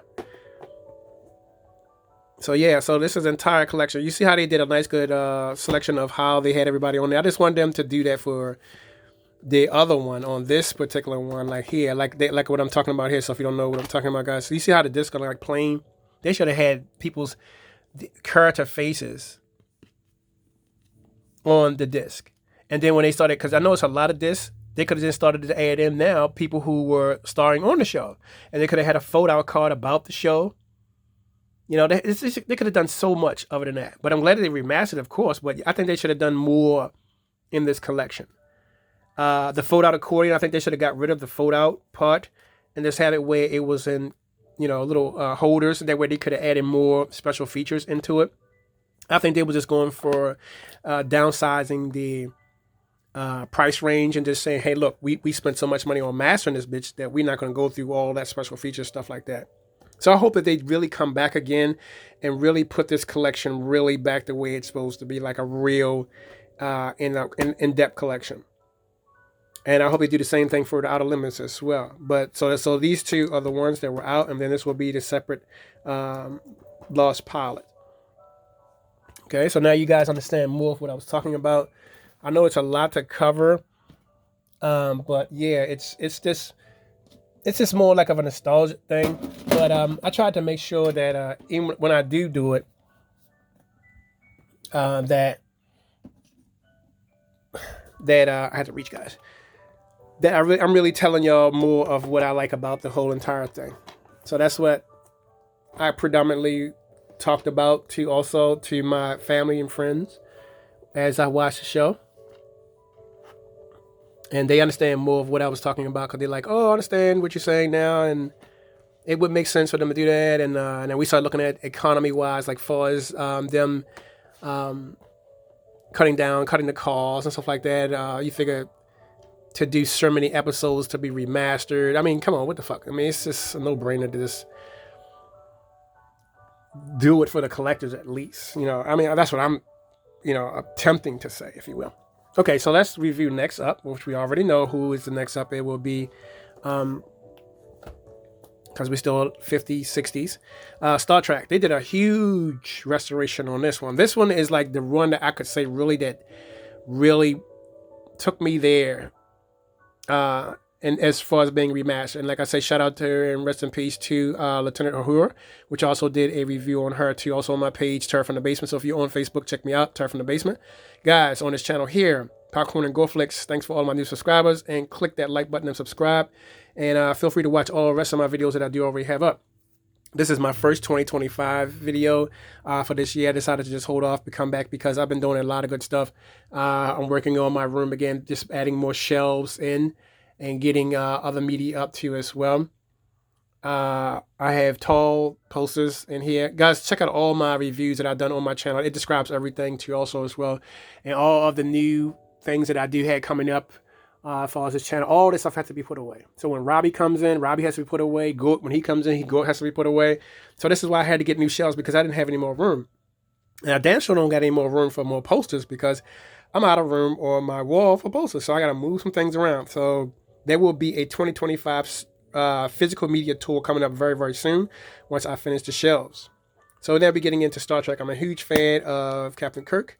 I love how they did this. They got really good stuff too. Also, now this is another one that I also kind of wanted to attempt to have a fold-out card of more on Leonard Nimoy, Kirk, Lieutenant Uhura, Bones. I mean, I wanted a fold-out card like how the Outer Limits did, to tell you like a booklet to tell you all about the characters themselves, but they did a real good job on the disc. So that's why I guess they figured, well, we're not going to do all that because all that's on here. Now, another thing that you can check out, they got on here what's called Starfleet Access, which means that you can access all that on Starfleet Access. And they did a really good restoration when it comes on the Blu-rays. I mean, they did a good job on this. This really looks badass. You have the chance between putting this in the original format or watching it in digitally enhanced. I mean, they really did a good job on this. They really did. So I was just nitpicking, just saying that they could have just added a booklet in it. Now, the reason why I added this in here, which was no particular reason, I just added that as a card because just to keep it, what happened was I was doing, making up jackets and cutting things. So I just kind of just to add that on there to make that, to be where I left off at. So that was basically a divider because basically I watched up until this point. So all these episodes right here I did not see. But I'm going to go ahead on and take it out because I'll be binge watching this again next because I've never seen all of these episodes. Never. So this is another thing I like talking about when it comes to physical media too as well. And I think they should have did a breakdown too also on all the directors' takes, maybe some behind the scenes footage on them creating the set. I mean, they could have did a lot far as a booklet, it's considered, as I'm saying. But majority of that you can go to Starfleet Access to access why they did this and why they did that and all that kind of good stuff like that. And I also do have Star Trek the motion picture too as well. And I also do have Star Trek on VHS. I do have let's see, I have this one here too also on VHS. So I do also have that too as well. And I remember getting this, which was another thing too as well, since we're talking about Star Trek. I remember when I went to the video store and got this. I remember that I remember this shot right here. Remember this shot right here at the end? They just landed, and they looking for Gracie, the two humpback whales to bring back. And I just thought it was mighty funny. They was sitting there cussing each other out in the water. I thought that was mighty funny. And they sitting there pushing each other in the water. And then I like how the fact that when they got there, they says they got on a bus and stuff like that. And the guy was like, he says, Spock says, Kirk leaned over and says, "What's that dialogue that he's using, Spock?" He says, "I don't understand. It's some new concept of talking." And Spock leaned over and said, "It's colorful metaphors that they use." He says, "It's colorful." He says, "Yeah, I know, Spock, but should you be able to talk like that?" And says it be that primitive? He says, "This is just the way they talk." He says, "This is another dialogue." And then next thing you know, Spock says, "Well, double dumbass on you." And next thing you know, Spock started cussing. I thought it was really crazy. I thought this was mighty funny. And then I remember when I first rented this from Blockbuster Video. So it was just total stuff like that. So that's why I say, guys, and all my tapes are in pristine condition. My fault. And these are all vintage. Nothing's scratched. Nothing's broke on my tapes. Tapes are always clean. So you always got to bring out the VHS because, like I said, this is all about nostalgia, and I try to keep all my stuff. Now, keep in mind, I had this tape since I was a kid. I keep all of my physical media clean, and this is the reason why I added new shelving to keep all of my physical media up and preserved. This is another thing I say about my little nitpick when it comes to streaming that you don't have. You don't have the fact that you could reflect on what you picked up when you were a kid, and you can reflect on the fact that you remembered when you picked it up off the shelf and you took it home and you put it in your VHS player and you played it. I have 2 working VHS players, and they do really badass. I remember when my mother took us to see The Wrath of Khan, and I thought that was badass too. Also, he got a Khan. I remember I kept saying, "Who are these bad people?" And all this stuff like that. Then next thing you know, I started getting into because next up too, also I'm gonna get to, which I forgot to figure out, which is coming up next. I'll be getting Voyager, Star Trek Voyager, because I'm a huge Voyager fan. I didn't like Deep Space Nine too much, and I definitely didn't like Enterprise too much. I'm a fan of just the original series and Voyager because I thought them two together was more of my Ranger type. And yeah, this was pure nostalgia for me. Just to go through that, and then to have a collection where you could just put everything up whenever you need, and man, it's just something I never forget. But yeah, I do also have the motion picture on DVD, which I should have out here. Let me go and get that too also as well, because I should have that out.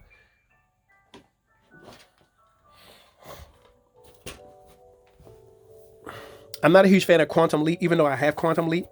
I have the whole series, but I'm not a huge fan of it. So that's why I wouldn't be showing that. All right, so here is, I had to go back up to the shelf to grab it. And I forgot to mention too, I didn't forget to mention, but I forgot to show Spaceballs when I did the last collection over there. So yeah, I do have Spaceballs, the movie. Remember I mentioned Lord Helmet? I thought it was funny as hell too, also, when they landed on the planet Deridia. And I like the fact that they had a Mercedes-Benz and showed it like the traveling style with all her luggage and shit. We thought it was hilarious, especially seeing this on the big screen. I was like, wow, this was badass, man. And during this time, that's when Eddie Murphy, Beverly Hills Cop was out and all that kind of good shit, man. Like I said, nostalgia, man.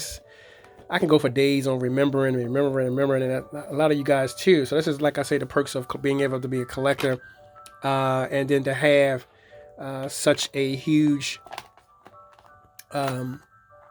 understanding for why you're collecting, is just totally badass to me, and then I thought that it was just something that, that you couldn't pass up, especially as a kid. All right, so getting back to Star Trek the Motion Picture, I like this too also. I like the fact that the visuals were good, the graphics were just awesome. And it just was really a fun time ride of a particular show, especially if you're into it like that. So I had to bring it up. And I like how the fact that they had the special features separated the commentary track and all these other stuff too also. And they had a Star Trek reunion, which was also good too also. Because keep in mind, guys, some of them had passed away. So some of them weren't there on the reunion. I forgot who, but some of them weren't on there as the reunion. That's why I say this one. I suppose I had Wrath of Khan. What happened, I think, over the years is that I did have the Wrath of Khan on VHS, and I ended up losing over the VHS. So, guys, check out my last collection tour that I have when I said my surviving VHS collection. I talked about all of what I had lost over the years, what I got over the years, and how I was able to collect these over the years. And I talked a lot about that. So guys, go back and watch that videos. Go watch all my videos. You get to understand of more what's in my collection, what's not in my collection. I think during the same time too. Also, we watched the Goonies too as well. We kind of grew up on that too as well. And I also do have more too, but I'm gonna save that for another review because I also do have another shelf that I'm working on too as well.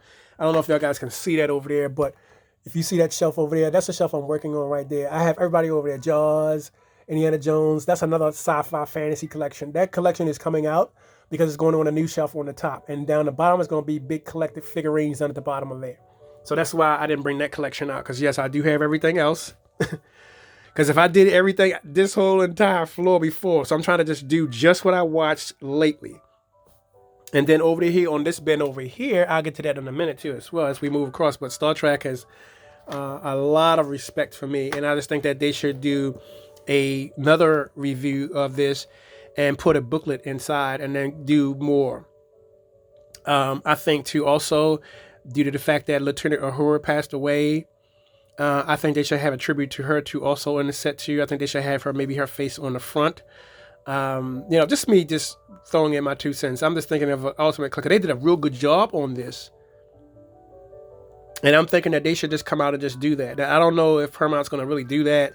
I don't know if Paramount's willing to spend any more money on that, but I just wish they would probably just consider that as a thing. So maybe they may watch my video and say, all right, Leon, we'll take you up on your offer, and then we'll take that in consideration. So Star Trek, and like I said, I did have the Wrath of Khan on VHS, but ended up losing that over the years. I believe when I came back from college, I believe I ended up losing it. And then some of them got wet. So I talked about all that on that particular session when I went over the fact of what was left in my collection and what I lost in my collection. I also forgot to bring this up too also because this is another one that belongs in this collection right here. So what I did was I took it out because I also have a lot of people over here. And then we also talk about a lot of good things. And we also talk about, we have movie parties every week.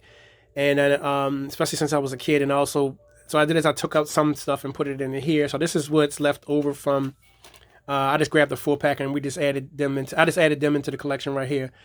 Tales of Frankenstein, all that kind of good stuff. Clutch Cargo, Tales of Tomorrow, One Step Beyond with John Newland.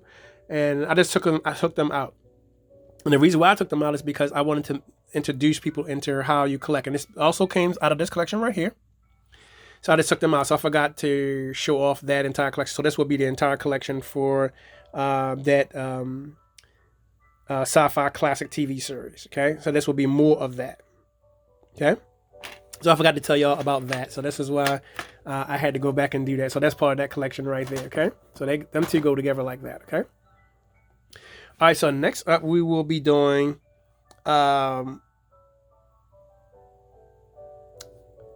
let's start off with Doctor Who series, okay? So this is season 1, that's season 3, and this is season 7. In my area where I'm from, I can't get the other ones because they're like region 2, I believe. So I start off with this way. So that way it looks more badass when have it as a presentation. So because what happened was that I don't have a region 2 player to play that. Now I do also have some region stuff in here, but I don't really, because I think the only reason when I got in here now is called The Old Dark House. Okay, featuring Boris Karloff and Gloria Stewart, and Basil Rathbone. I have that as a region 2. That's the only one I have in here.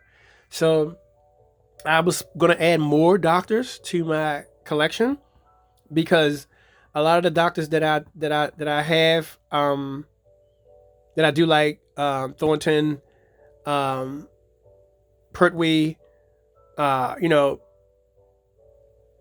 just a lot of the classics, especially the first Doctor. I love him too as well. And then I think, well, let me go back first of all. This is what got me into Doctor Who. I think I'll start there because what happened was is that I don't want it to be a missing dialogue where so I forget where I was. All right, so I remember on this channel on the internet.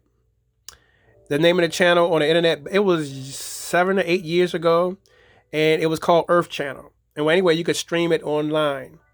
And this came on along with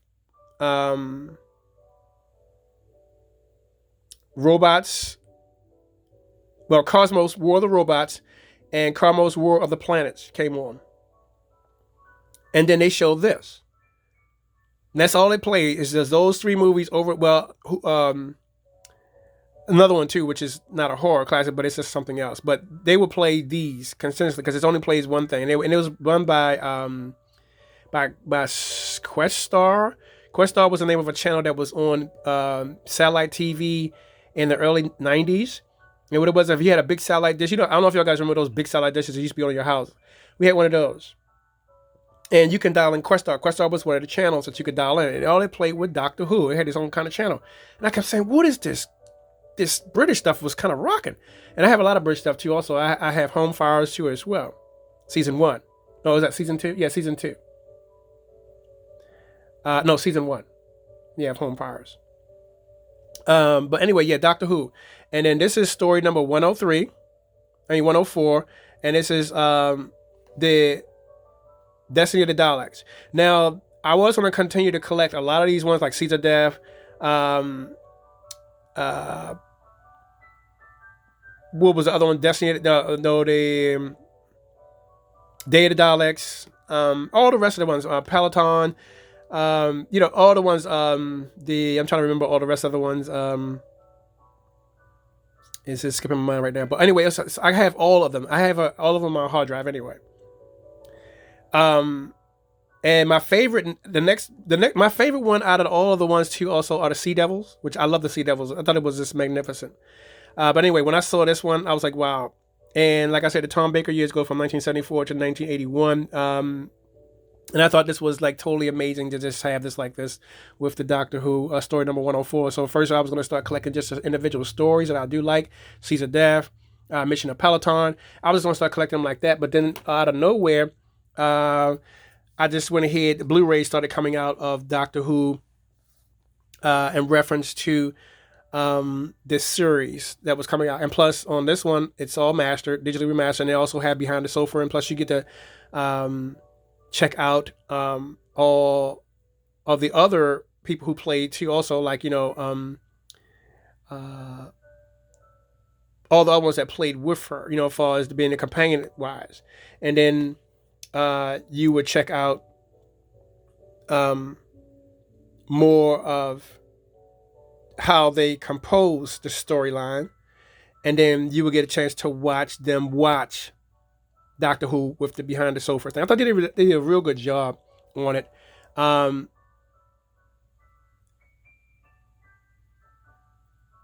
the Cybermen too also are my favorite. I love the Cybermen. Elizabeth Sladen, and Jameson are my favorite. I thought that them two together were just like ultimate. I like how she says, "We've made it," and he goes, "Why? We didn't think we was gonna make it." She says, "Yes," but she said so fast and forward at a time. Doctor, can we? He says, "Come away from there, Sarah." I thought that was so funny, and it's like she got lost. She was behind the wall. And he says, "Think, Harry, think. Hit the right switch." And her ass was behind the wall. I just thought it was this. I could just go for days on this shit. But yeah, season 1 was just like totally badass, and I just thought that I can just collect this, and this was totally awesome. All right, now this is season 1. This is season 3. This is season 7. Now these are all I have so far as Doctor Who, as far as on disc. But all the rest of them I have on my hard drive, which I have the entire collection. On here too, also was pretty good too, also because it allows you to get more into Underworld. All the rest of the stuff too. Behind the Sofa, they started doing more.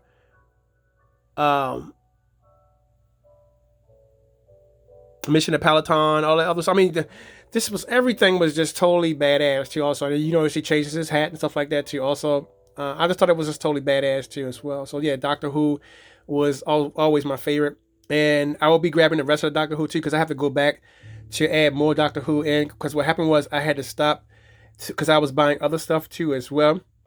And then I had to wait for them to come in to get the rest of the Doctor Who because a lot of them wasn't available, especially in my region yet.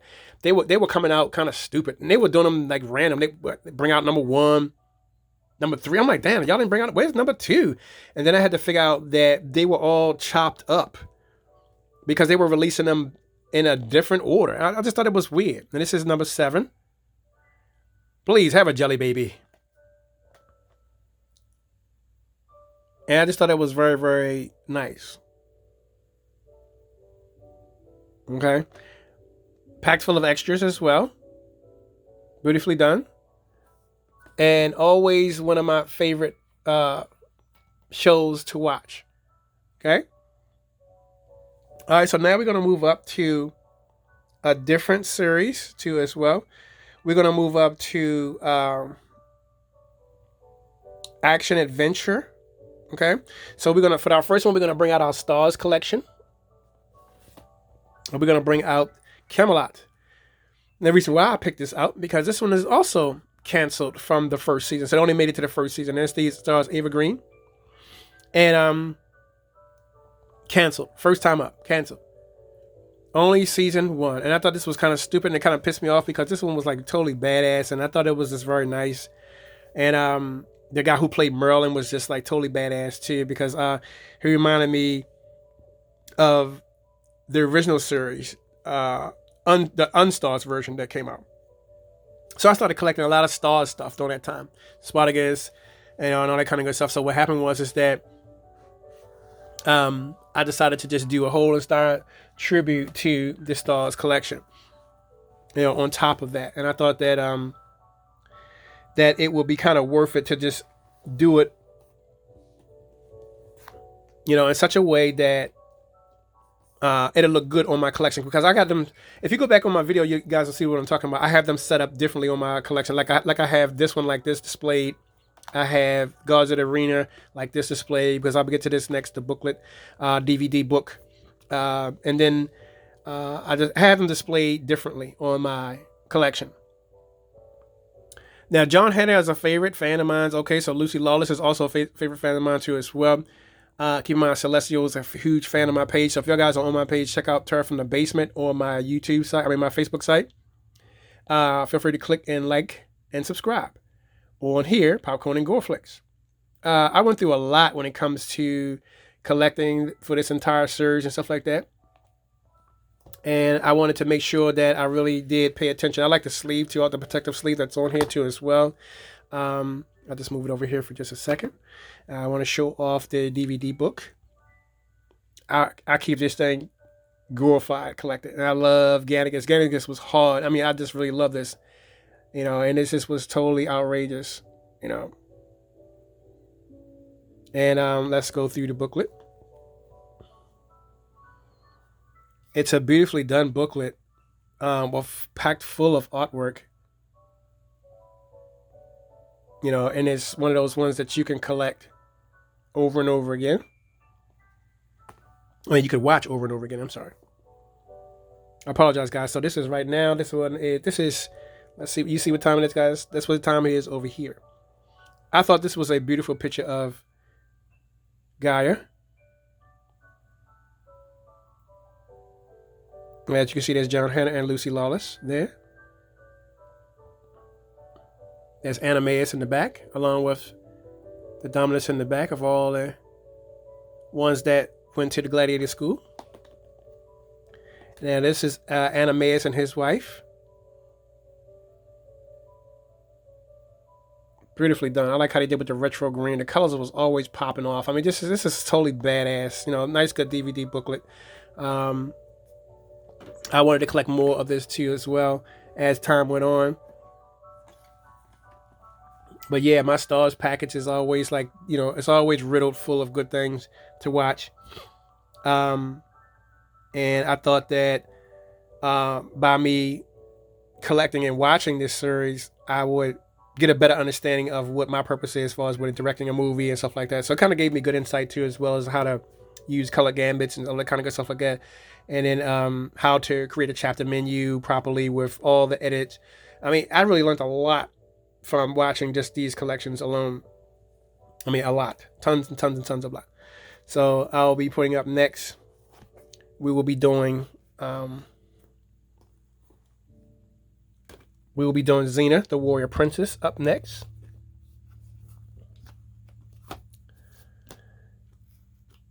Got a lot of media to go through, and I have a lot of time to go through a lot of media.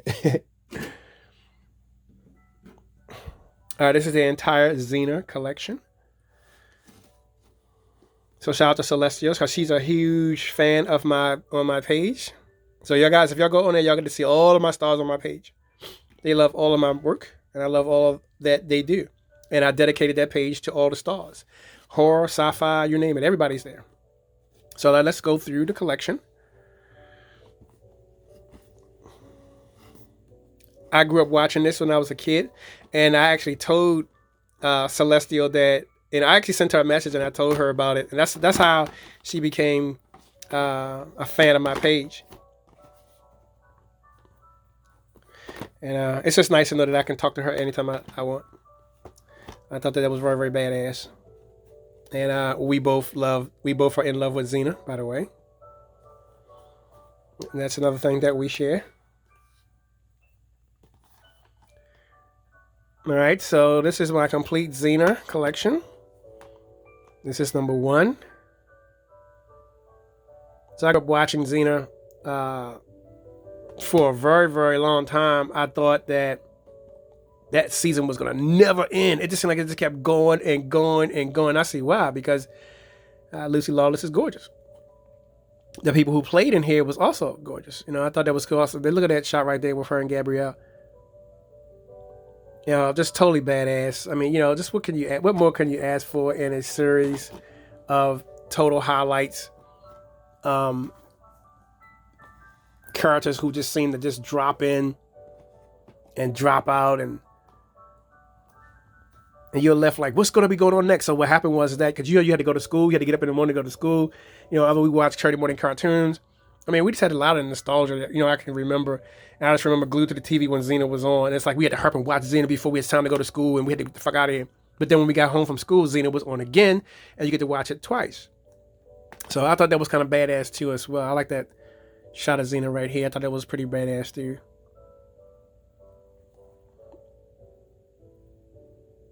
Okay, that's season 2.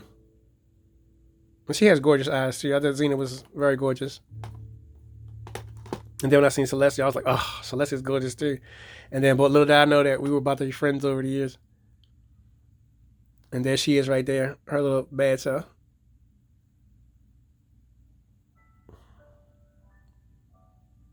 So if y'all guys go on my page, y'all get to see a lot of me and her talking back and forwards, and her supporting me totally.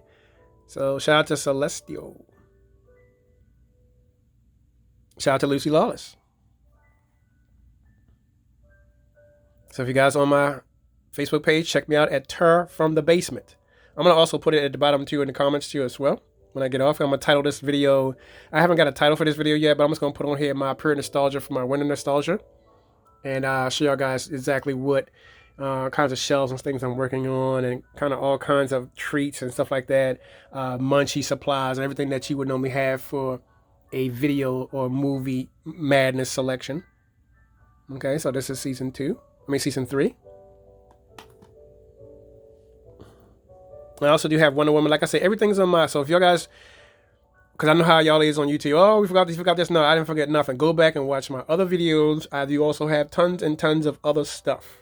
Like I said, I'm working on another shelf, and all this is going on the new shelves, because they're coming off of a shelf and going onto it. So right now, 2 shelves are completed off, and they will be filled with the new material going onto the new shelves. Because right in front of me, this whole entire DVD card is coming out. This shelf is coming out, and 2 big shelves are going right in here. I already measured it off. When I actually put that in there, I measured it off for 2 shelves. 2 shelves can fit right here. And if you look all the way up to the top, guys, you see my Night of the Living Dead poster there. So in between those 2 spots right there are going to be 2 new shelves in between that order. So I'm going to have to move Night of the Living Dead over to the other side of where I have other posters. That's a shot of she's from Bitch Lap. Okay.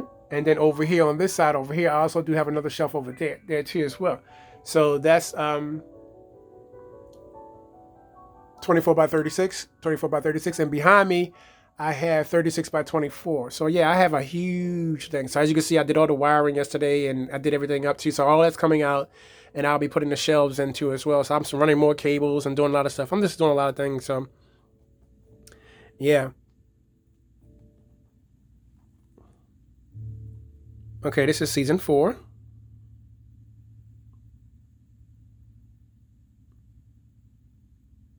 Okay. And there's a shot of them again.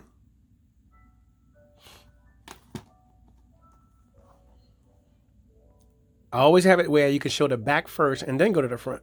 I think this will be a better way of showing it off than you get into it. It gives you a way of what you're in for when you watch the series. I always thought that Lucy Lawless' costume was always badass. It made her just look heroic. I mean, they really did a good job on her costume, her script, action play. They just did a good job on the whole entire thing. Man, I was just so proud that I was able to get this when it first came out.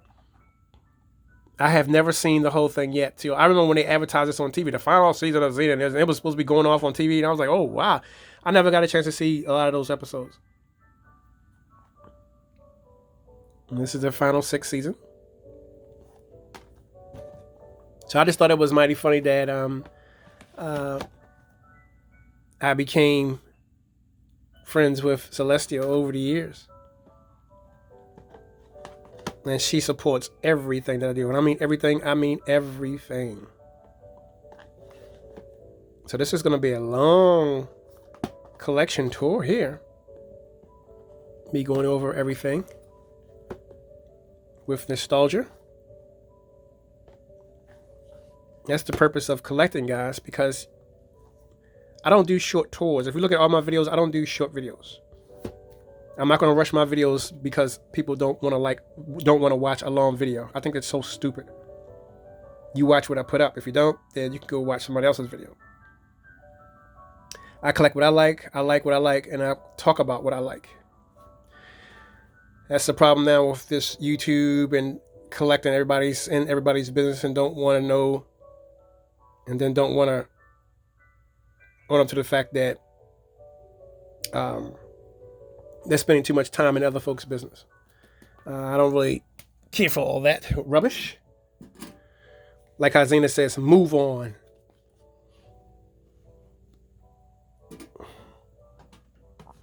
All right, so next up we would have, these are the only 2 that I got so far, because I will be buying the whole entire Hercules collection. That's another thing that I'm going to be having. I'm going to be putting it next to Xena on her collection. I'm a huge fan of Kevin Sorbo as well. On his other collection over here, I do also have this one that he made. He's also starring in Survivor. I also do have that too as well. I'll talk about that in just a minute.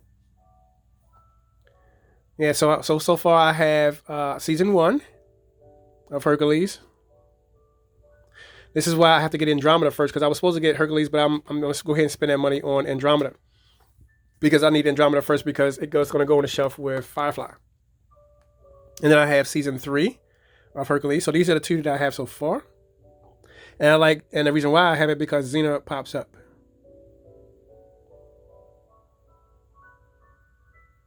And look who else pops up. Celestial pops up.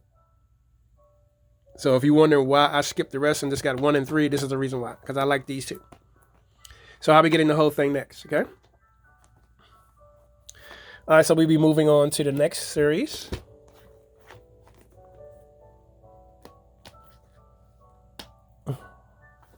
All right, it was this other show that came out a long time ago too as well.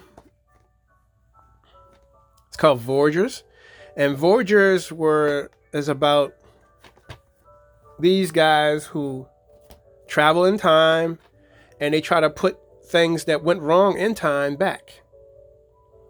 He passed away too. Also, I believe he got hurt on set and ended up passing away due to a head injury. And like I say, this is another show that was canceled right after that, his death.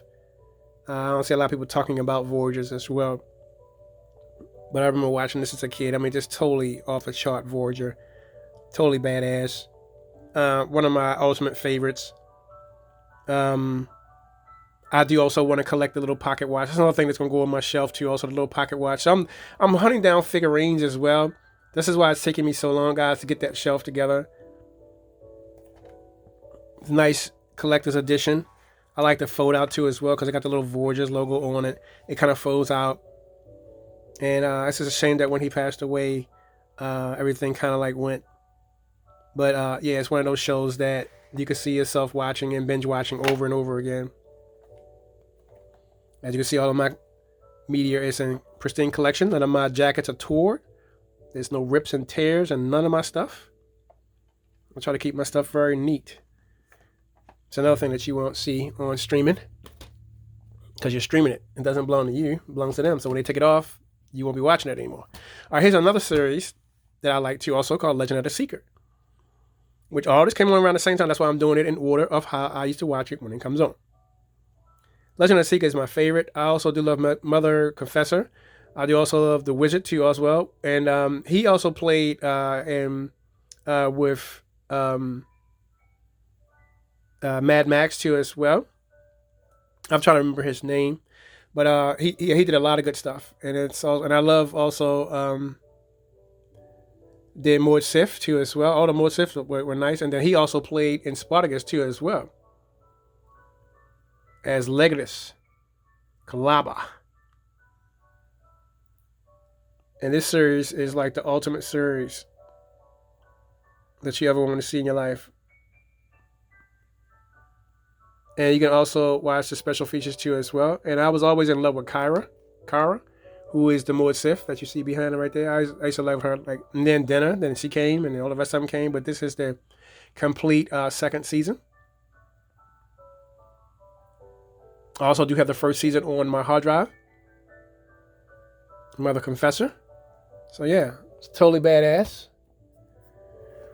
This is another one I just got interested into. My mother had turned me on to this, so I have the entire season. I got all this on my hard drive too as well. Dragonheart, the entire collection. So it's 1, 2, 3, and 4. Dragonheart was ultimate.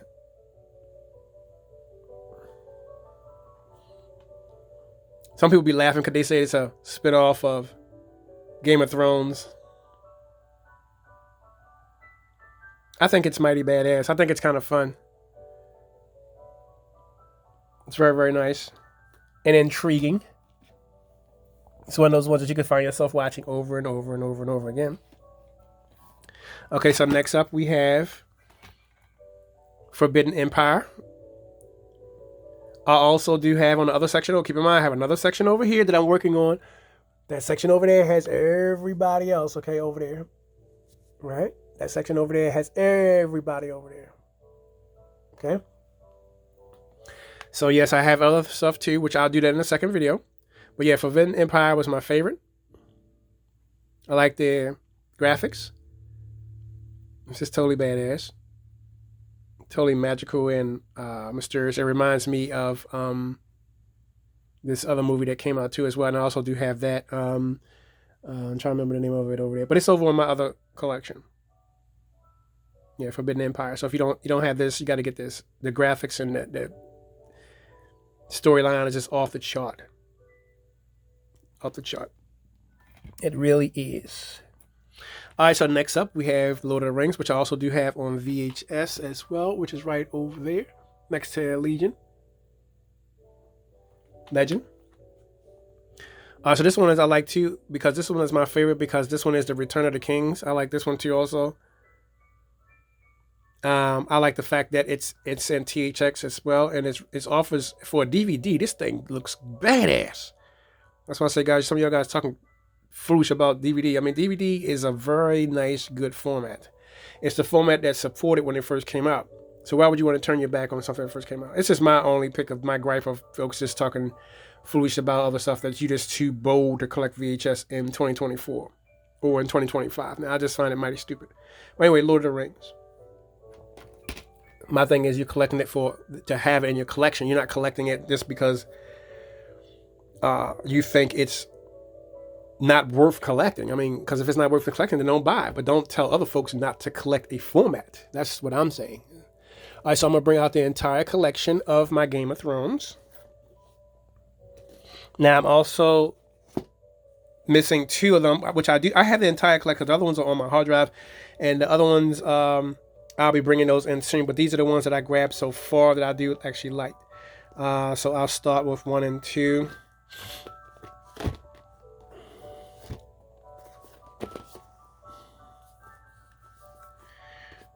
Okay. Now, I'm a huge fan of Game of Thrones. House of Dragons, I'm not really into it yet, but I'll get there because I got a lot of stuff I got to check out prior to House of Dragons, okay? So I'm not talking about House of Dragons at this point because I don't own it. When I think it's cool for me to collect it, I will collect it. But my nephew so far, he's turning me on to it. He's like, "This a must. You must check it out. You gotta check it out." I'm like, "Okay, cool." Because my thing is that I like the old. So I just can't give it because I'm a Daenerys fan. I'm a Cersei fan. So I don't know what they got going on now with this new house or this bullshit. But I just like the old house. So I like the artwork on all of them. I like that it's comes with all the special features. The special features disc is up there. I forgot to bring that down, but I do also have the special features disc. It came in number 11, I believe. So this is the first season of the Game of Thrones. This is the second season. And Joffrey was an asshole in this. He just, you hit it. He just, for now, you're going to be my new fool. Help me celebrate my name day. And I watched him foam from death on his deathbed, right there on the ground. And I celebrated that he hit the ground because I couldn't stand him. I was glad that he left. He was a total idiot. That goddamn Joffrey.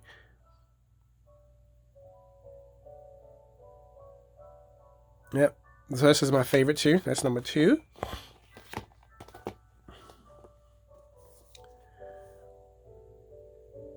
And this is the third season. And this is where it goes DVD. DVD. Okay. And this is the 4th season. I thought that they did a good job on the chapter menu in this one too as well. Even though you gotta pick each one, it doesn't play continuously, so you gotta stop it, you gotta play it. That's the only thing, but everything else I thought it was pretty good. I like it because I like the box work. So this is what I collected it for, the box work. I do have them lined up on my shelf differently. I will be ordering some Game of Thrones figurines like Daenerys. I will be ordering Cersei, Lannister. And I'll be collecting them on the shelf. So I have figurines for them. And I would need a Night King too as well. So this is why I decided to show this one too also. So I'll be having a figurine for this. So I'm creating a Game of Thrones. I got a lot of stuff going on with this. This shelf is going to be badass. A Game of Thrones shelf. It's going to be a Doctor Who part. It's going to be an Outer Limits. It's going to be a Firefly. It's going to be a Lost in Space. I'm going to get to Jupiter 2. Star Trek on that. I got to get collectorines for everybody else. Okay? So it's going to be a huge collection tour. And I like how they have it in the slip cover too. The slip on the other side too. And Night King. He's a White Walker. None of you have never been beyond the wall. None of you. All right, then check it out. I like this one too as well. This one, Daenerys went to hell right here. I mean, she went to hell. There it is. There's Arya. There's Jon. There's Brandon. There's Daenerys. There's Arya again. And then at the end, there's Tyrion.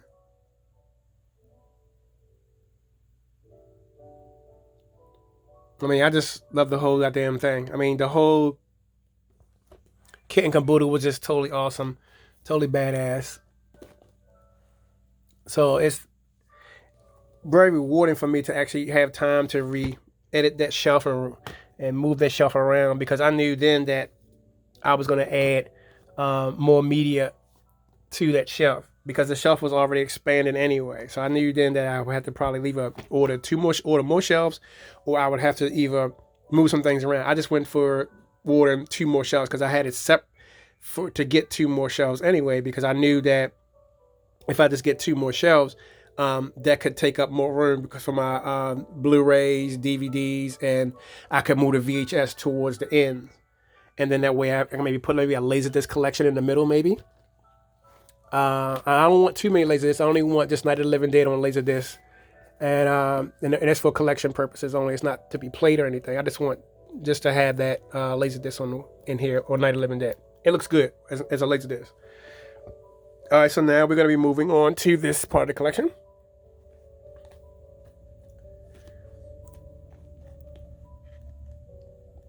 But before I do that, I'll show off my collectible stuff. So this one is my vintage lunchbox that I said before.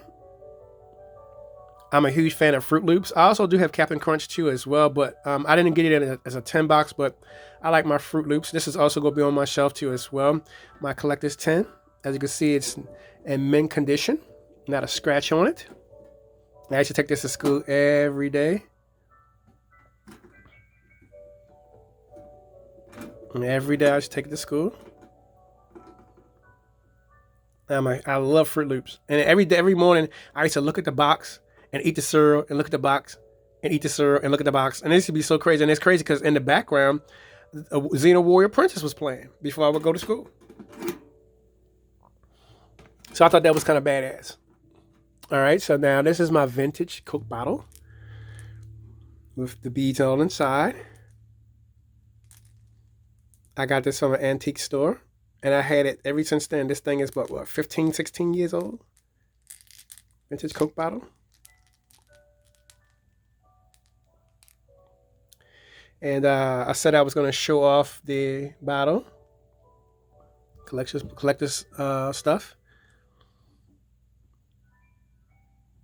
As you can see, it's a Coke Classic. And then this is also my original Coke machine napkin holder that I put on my desk.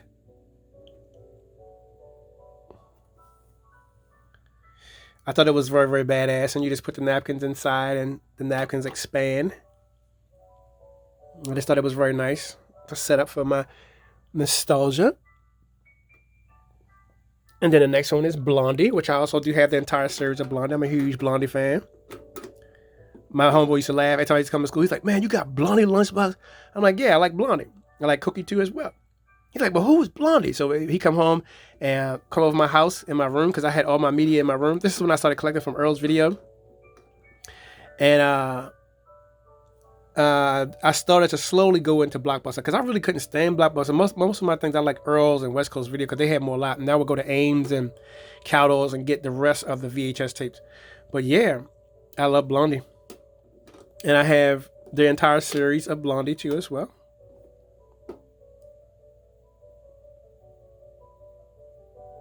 I'll give y'all guys a nice good nostalgia. Classic. Retro. Blondie was nice.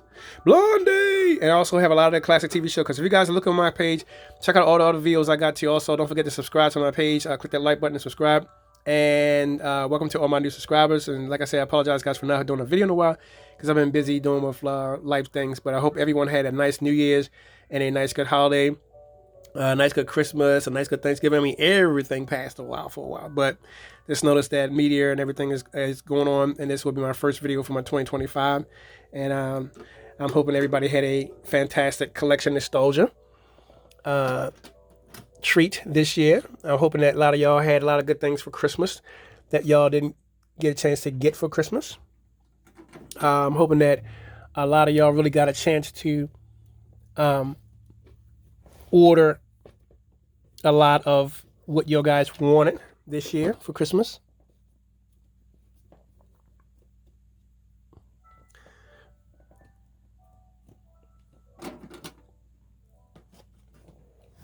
I apologize, guys. I'm just going to get this one. I want to show y'all this media right here. This I told a story about this one a long time ago. This is one of my surviving media. This is the last thing I bought when I went to Blockbuster. What happened is that this thing has a good story too, as well, as long as my original copy. I believe it came out in 1990 of the original Wizard of Oz. But this is the first one that I've bought. The first one that I went in there and bought. What happened is that this is from a DVD. I mean a VHS, of course, before the clamshell. But let me show you the reason why. Now, I picked the box up. And what happened is that I had rented it the first time. Now, this is the actual tape now. And I'll show you in a minute. And the guy, I came back to bring it back. And the guy was like, oh, we selling tapes now. And, we selling pre-owned stuff and stuff that you rented. I said, oh, cool. He says, yeah. He says, actually, the tape that you have that you're bringing back now, you can actually buy. I said, really? I said, I'm buying it. He says, I'll make you up a jacket. And this is what he did. So what he did is he opened the box up and he cut the box. As you can see, he cut it. He went and got a plastic jacket. And he put the tape in the jacket. And he made me this tape. And here it is, guys. With the Please Rewind. And this is the vintage original tape. Original tape. This is what I mean by nostalgia, guys. And I walked out of the store with this. So it was crazy. This is a tape that I kept renting this over and over and over again until I just officially walked out with the tape. And he knew I was a collector because he was like, I'm gonna hook you up. And I kept saying, what is he gonna do? And he went and got the thing and he put it on this kind of cutter and he chopped it because, as you can see, it doesn't fit in here, but he made it fit. And he slid it inside of the jacket and he really did do a good job. And he passed it to me. He was like, oh, good luck, brother. Good luck. I'm like, oh, thank you. And then, as you can see, the back of the box, Good Times. Because Good Times was putting out a lot of stuff. You had Good Times video, he had Lightning video. They were putting out a lot of stuff. And this is my favorite shop right there. I got all the Mad Maxes, by the way, too, which is on that shelf, too, that I showed y'all over there. I'm working on that shelf right now as we speak. And this is the spine of it. I just wanted to bring this out to show y'all guys that, because I told a lot of story about all of my media. So if you guys go in there and check out all of my media that I had told y'all about, you will understand more of what I mean by having my surviving VHS collection. And like I said, I really was impressed by the fact that that they just all of a sudden started selling. They started selling tapes, and that's what made me really feel good because I kept saying, "Damn!" And the guy knew it because I kept renting it every week. I go in and check it out, take it back, check it out, take it out. And I just kept saying, man, I'm glad when I just started collecting all this stuff, man. And when they came out, and it actually was a big sign all over the store. Where now they had a new collection. Well, they had a new section where they were moving all the tapes over there. And it says for sale. And that's when it started, guys. That's when it started. All right, so let me bring this bin out now. So this is the watch bin that I've been watching since the last week of the new year. So this is my New Year's collection right here. This is what I was watching for New Year's. So as the ball was dropping, this is what I was watching. I had it all in order because I kept saying, I'm going to do a video on it. So I put it in the basket to do a video on it. Okay. All right. And this is Survivor. So if you guys didn't get a chance to watch, you got to get a chance. You got to check out the Dawn Seeker. The Dawn Seeker is really the shit. It really is. All these other shit. This is why I kept saying I'm going to put them in the basket and just do a video on them. Do a review on them. Here's Serenity again. I swallowed a bug.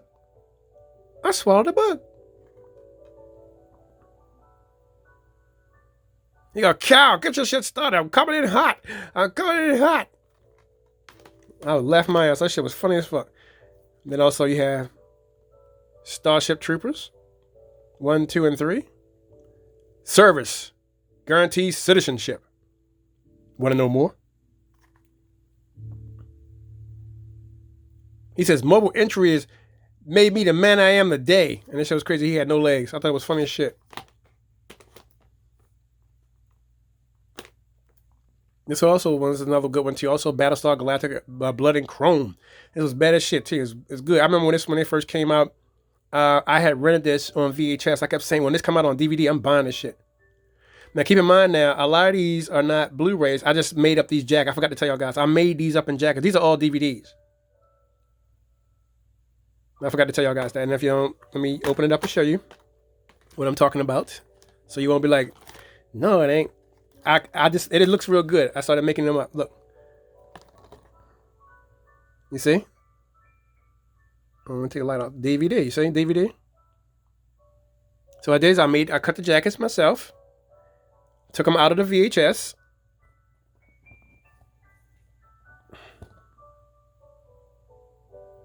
And I made the jackets up.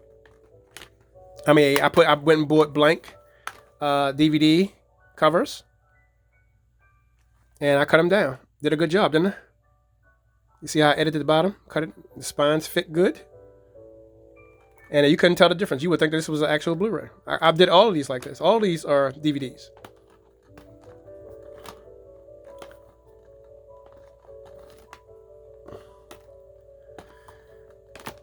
Well, not all of them, but these are. Now, this one is Blu-ray. Now we're getting into Blu-ray. These are Blu-rays. Beyond Skyline. You got to check this out. You got to watch this. Beyond Skyline is the shit. I think I did a review. I did a review on my channel already about Beyond Skyline, but yeah. This is badass. So yeah, you see Blu-ray there, the Blu-ray logo. You got to get Beyond Skyline. It's badass. So this is a real Blu-ray. Okay. So these are everything that I watched for New Year's. Beyond Skyline. And this is Frank Grillo. He also stars in here too as well. And I like his special features as well. He does really good special effects too as well. This is a combo pack. This is also with Blu-ray and reversible artwork, as well as a DVD and Blu-ray. So this is a combo pack. Just combo pack, no reversible artwork. So this is a combo pack. So you got your DVD and you got your Blu-ray. Okay, and you got your special features as well, because one of them is a special feature. This is a special features right here. This is a special features disc. And this is a DVD, and this is a Blu-ray, okay? I was waiting on getting one that had a 3-bay. That way I can put all three. But what happened was that it was so thin on this one. It was thick, I couldn't even push it down. So it fit right in the case anyway. Okay. So then I had to buy a 3 spindle to hold that. And then by this way, this is the Ultimate 2 as well. And I have them in order. And the order that I have them in is the same order I watched it since New Year's. This is also a Blu-ray, Total Recall. The best mind fuck yet. See you at the party, Victor. There it is. Jamie Lee Curtis and all that kind of, Sharon Stone, all that kind of good shit. Beautifully done.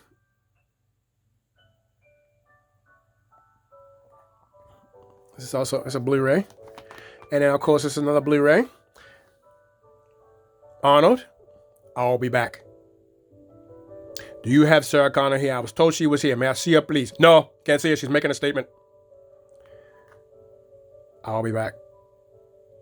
He goes, listen to me. And listen good. I gotta ditch this thing. This Terminator is out there. And it absolutely will not stop until you are dead.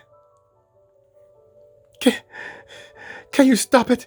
With these weapons? I don't know. Cyborg, Angelina Jolie. I have to make her up a cover because what happened was that I told the story in my last video.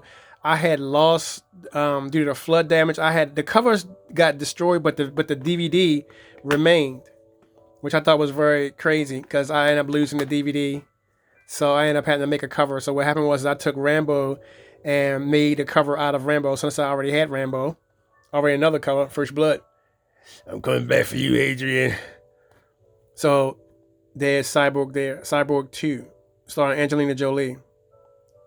Future Beware. The soul is in the software.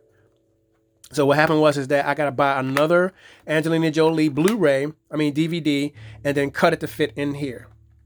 Okay? So I always keep them behind Terminator. And then I also have Terminator 3, which is also Blu-ray. I like my...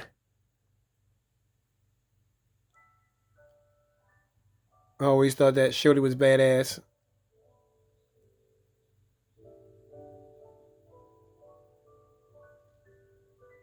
And those are some of the features as well. Yes, I do also have Melita Jovovich. I have all the Resident Evil. I have all of them. So that's over there in the other section over there. So in case somebody say, well, you don't have it? Yeah, I got all that stuff too. I just only brought out what I'm doing a review on. The rest of the stuff is going to be on that second shelf. I'm not over there on that shelf yet. I'm still on the other shelf. Now you can see I cut this one. This one is The Punisher, starring Dolph Lundgren. I have all of the Dolph Lundgren stuff too. Also Sweepers, Blackjack. I have all of them. So this stars Lewis Gossip as well. So I actually cut this down to put it in a DVD. The Punisher.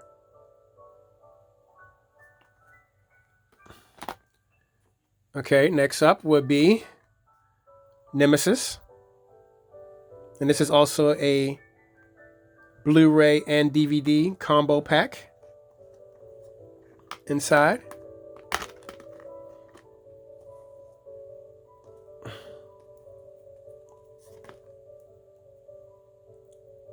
There's the Blu-ray.